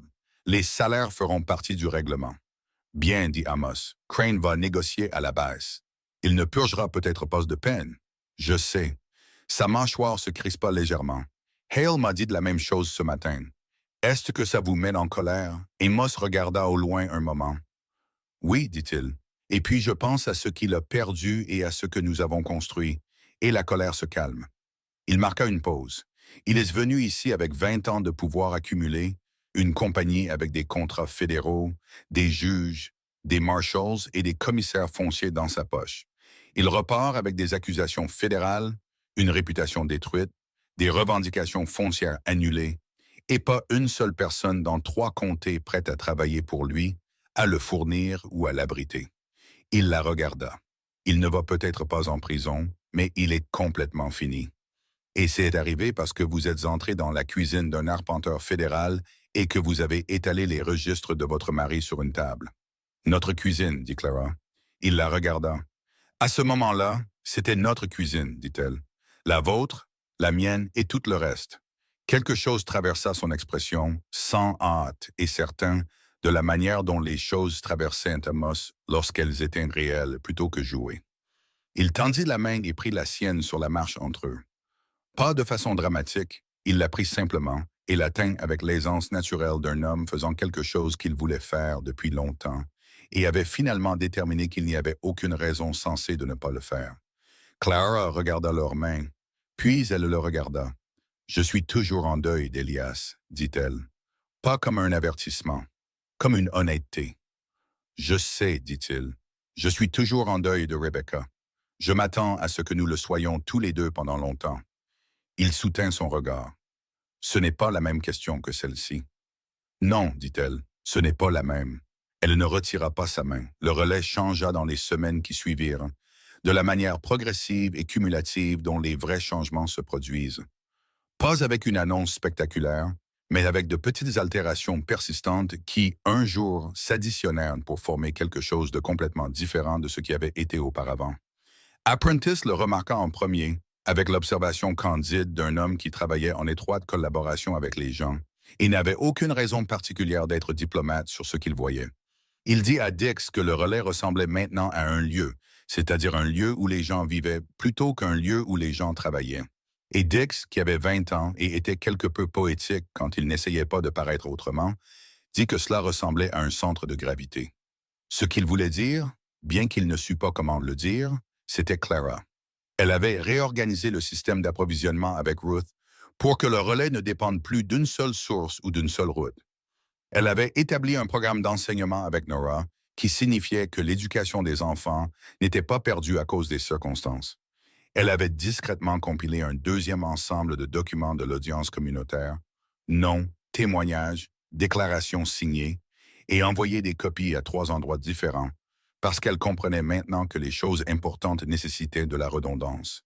Elle avait commencé à correspondre avec Agnes Farrow et 2 des autres veuves de mineurs, non pas sur des questions juridiques, mais simplement parce que ces femmes étaient réelles, présentes, et avaient traversé quelque chose que la plupart des gens dans le monde ne comprendraient jamais. Et la correspondance était ce que l'on faisait avec les gens auxquels on était lié par quelque chose d'aussi important. Ida s'était chargée d'intégrer pleinement Will Cole dans la famille avec une minutie et une implacabilité joyeuse auxquelles la réserve naturelle de Will n'était tout simplement pas équipée pour résister. Elle l'avait nommé son partenaire dans le jeu qu'elle avait inventé, qui consistait à identifier les traces d'animaux dans la neige autour du relais. Et Will, qui s'avéra avoir une connaissance authentique et détaillée de la faune qui surprit tout le monde, y compris Amos, avait accepté ce rôle avec le sérieux grave d'un enfant de 7 ans à qui l'on a confié une responsabilité qu'il a l'intention de prendre au sérieux. En février, Will dînait à la table familiale comme si de rien n'était. En mars, il avait commencé à appeler Nora par son nom au lieu de « ta sœur », ce qui était le marqueur spécifique que Clara avait observé. Un soir de fin mars, lorsque le pire de l'hiver était passé et que le premier vrai dégel rendait la route molle et le ruisseau bruyant, Will vint trouver Clara dans la cuisine. Il se tint un moment dans l'embrasure de la porte, de la manière qu'il avait d'habiter un seuil. Pas tout à fait dedans, pas tout à fait dehors, et elle continua de travailler au poêle et le laissa arriver à son propre rythme. « Madame Whitfield, dit-il. « Clara, dit-elle. Elle le lui avait dit 6 fois. Elle le lui dirait autant de fois qu'il le faudrait. Il s'avança plus loin dans la cuisine. Il portait quelque chose, une feuille de papier pliée, qu'il posa sur le comptoir à côté d'elle avec une délibération qui signalait l'importance. Elle s'essuya les mains et le regarda. C'était un dessin détaillé et soigné, fait au crayon avec une précision remarquable pour un enfant de 7 ans, du relais vu de l'extérieur, avec de la fumée s'échappant des deux cheminées, le chariot dans la cour et de petites silhouettes aux fenêtres. À la fenêtre de la cuisine, il avait dessiné une grande femme avec les cheveux relevés. À la fenêtre à côté, une silhouette plus petite à côté d'une plus grande. C'est vous, dit-il en montrant la silhouette de la fenêtre de la cuisine. Et ça, c'est mon père et moi. Il montra l'autre fenêtre. Sa voix était entièrement factuelle. La manière dont les enfants livrent des choses qui leur coûtent un courage considérable. Je nous ai mis dans la même fenêtre parce que nous sommes dans la même maison maintenant. Clara regarda le dessin un long moment. Elle se tourna pour regarder Will, qui l'observait avec les yeux sombres de son père et une expression qui essayait très fort d'être neutre et n'y parvenait pas. Elle s'accroupit à son niveau. C'est le meilleur dessin que j'ai jamais vu de ce relais, dit-elle. L'expression de Will bougea de manière infime. Je peux aussi dessiner le ruisseau si vous voulez. Je veux, dit-elle. Je veux vraiment. Elle entendit Amos dans l'embrasure de la porte derrière elle. Elle ne se retourna pas. Elle l'entendit respirer. L'expiration spécifique d'un homme qui est entré sur quelque chose qu'il n'attendait pas et qui fait très attention de ne pas le déranger. Elle tendit la main et posa brièvement sa main sur le côté du visage de Will, de la même manière qu'elle l'avait fait 10 000 fois avec ses propres 5 enfants, et Will devint très immobile, puis s'y appuya exactement comme May le faisait, avec la confiance instinctive d'un enfant qui a décidé qu'une personne spécifique est sûre. « Va montrer à ton père, » dit Clara doucement. Will prit le dessin, se tourna et alla vers Amos, et elle resta accroupie où elle était un moment et écouta la voix d'Amos, bassasse et quelque peu instable, d'une manière qu'elle reconnaissait, la voix d'un homme se tenant par une marge soigneusement gérée, disant « C'est vraiment bien, mon fils, c'est vraiment bien. » Le bureau foncier de Deadfall Creek envoya une notification officielle début avril. Les revendications d'arpentage frauduleuse sur les droits d'Eodamos avaient été officiellement annulées. Le ruisseau était restitué à la concession de terre originale. La licence de relais s'était renouvelée sans condition pour 5 ans. Les certificats d'exploitation territoriaux de la compagnie Crane avaient été suspendus en attendant le résultat de l'enquête fédérale. Ruth organisa un dîner. Elle le fit comme elle organisait tout, avec une efficacité maximale et l'absence totale de demander la permission à qui que ce soit. Réquisitionnant la cuisine du relais pour une journée entière et produisant un repas qui démontrait ce que la nourriture pouvait être lorsqu'elle était préparée par quelqu'un qui comprenait que nourrir les gens était l'un des principaux actes de soins disponibles pour les êtres humains. Chaque travailleur du relais vint. Samuel Bright fit le trajet depuis Laramie. Hector Villanueva amena sa famille.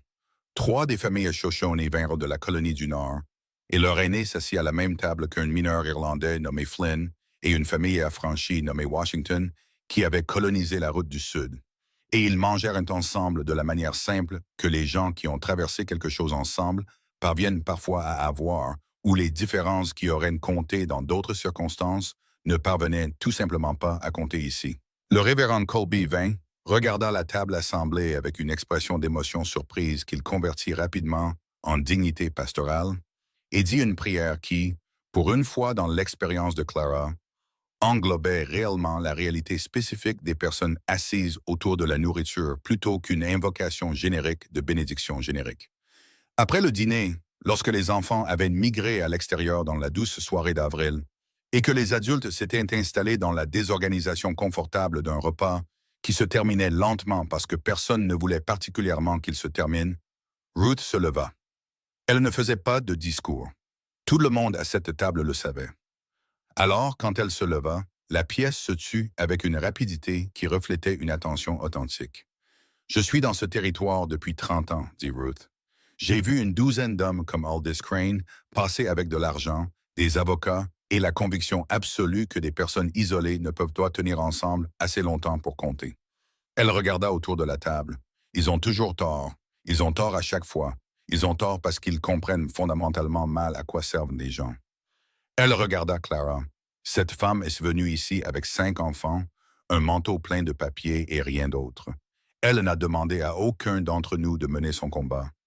Elle l'a simplement mené devant nous, honnêtement et sans s'arrêter, jusqu'à ce que le reste d'entre nous se souvienne que nous étions dans le même combat et que nous l'avions toujours été.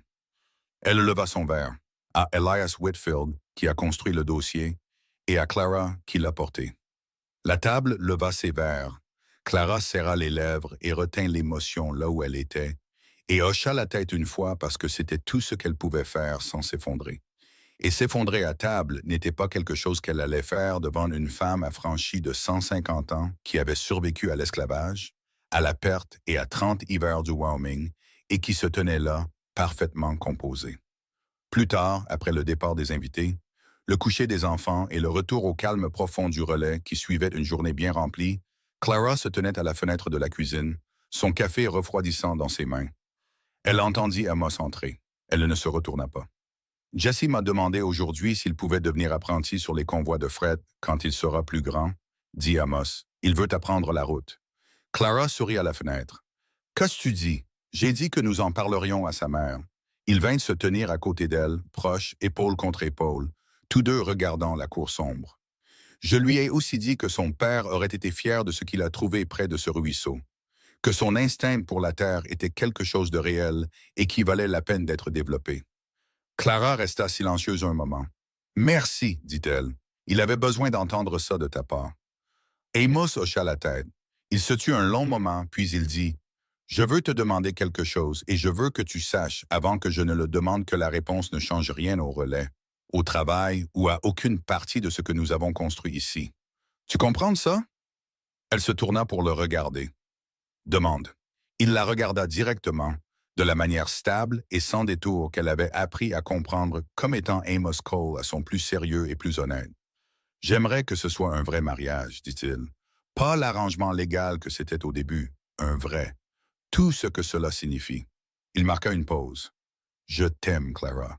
Je t'aime depuis que tu t'es tenue sur le porche de ce relais en janvier et que tu m'as dit de ne pas m'excuser de t'avoir aidé. Peut-être même avant ça.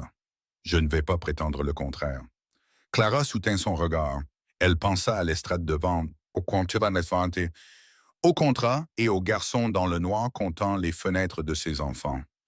Elle pensa à Elias. Toujours, elle pensait à Elias et à la vérité spécifique que le deuil n'occupait pas l'espace comme une personne occupe l'espace, qu'il n'empêchait pas d'autre chose de pousser à côté, que l'amour n'était pas une ressource finie qui avait été utilisée et avait disparu, mais quelque chose que les êtres humains, dans leur entêtement et leur détermination les plus extrêmes, continuaient de trouver la capacité de créer davantage. Elle pensa à Will Cole s'appuyant sur sa main dans la cuisine, à 5 enfants endormis dans un relais qui était devenu vraiment le leur, à 153 mains levées dans une cour d'église sous la neige. « Je sais que tu m'aimes, dit-elle, et je t'aime. J'ai évité de le dire parce que le dire à voix haute le rend réel, et les choses réelles peuvent être perdues. Et j'ai perdu assez de choses réelles pour être prudente. » Elle le regarda fixement. « Mais j'en ai fini d'être prudente à ce sujet. Tu es un homme bon, Amos Cole. Tu es l'homme le plus honnête que j'ai jamais connu. Et tu as fait de la place pour mes enfants, mon deuil, mon entêtement et la mémoire de mon mari sans me demander de laisser tomber quoi que ce soit. Et ce n'est pas une petite chose. Ce n'est pas une petite chose du tout. » Il leva la main et la posa contre son visage. Elle posa sa main sur la sienne. « Demande-moi encore, dit-elle. » Il l'a compris. Il l'a compris de la manière dont les gens se comprennent lorsqu'ils ont traversé quelque chose de réel ensemble. Quand la compréhension a été construite à partir de zéro, avec des matériaux durs et un travail honnête, plutôt qu'assemblée à partir d'espoir et d'attente. « Veux-tu être ma femme? » dit-il. « Ma vraie femme, ma partenaire en tout. »« Oui, dit Clara, je le veux. » Il l'embrassa, non pas avec la retenue prudente de 2 personnes gérant un arrangement pratique, mais avec le poids plein et authentique d'un homme embrassant une femme qu'il aime, dans une cuisine qui est la leur, dans un relais qu'ils construisent ensemble, au début d'une vie qu'ils ont choisie avec des yeux clairs et sans broncher.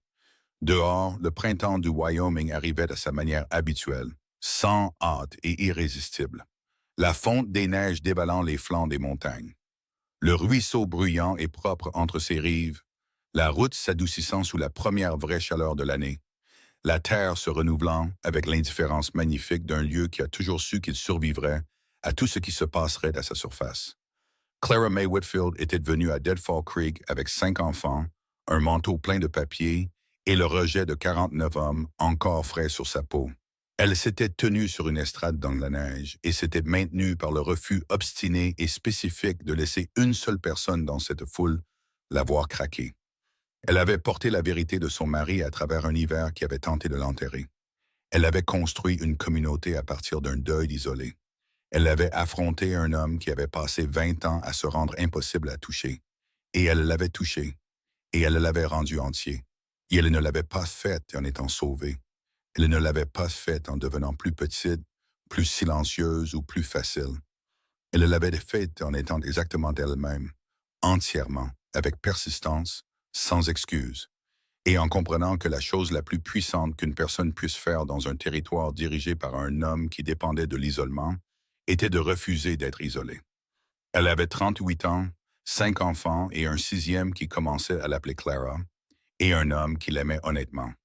Et elle avait bien l'intention de faire du reste de sa vie quelque chose qu'Elias aurait reconnu et dont il aurait été heureux, et que ses enfants porteraient en avant, et dans lequel les 11 familles de Deadfall Creek qui avaient enterré les leurs trouveraient une petite justice, et que quiconque s'était jamais tenu sur une estrade et avait été rejeté comprendrait sans avoir besoin d'explication. Clara Whitfield n'a pas survécu à cet hiver par chance, par les circonstances ou par la gentillesse d'un seul homme qui a enchéri quand les autres sont partis. Elle a survécu parce qu'elle l'avait décidé et parce qu'elle comprenait qu'une femme qui sait ce qu'elle vaut et refuse de se vendre à bas prix est la force la plus irrésistible qu'un territoire corrompu ait jamais eu le malheur d'essayer d'éliminer. On lui avait dit qu'elle n'était rien. Elle avait tout construit et elle ne faisait que commencer.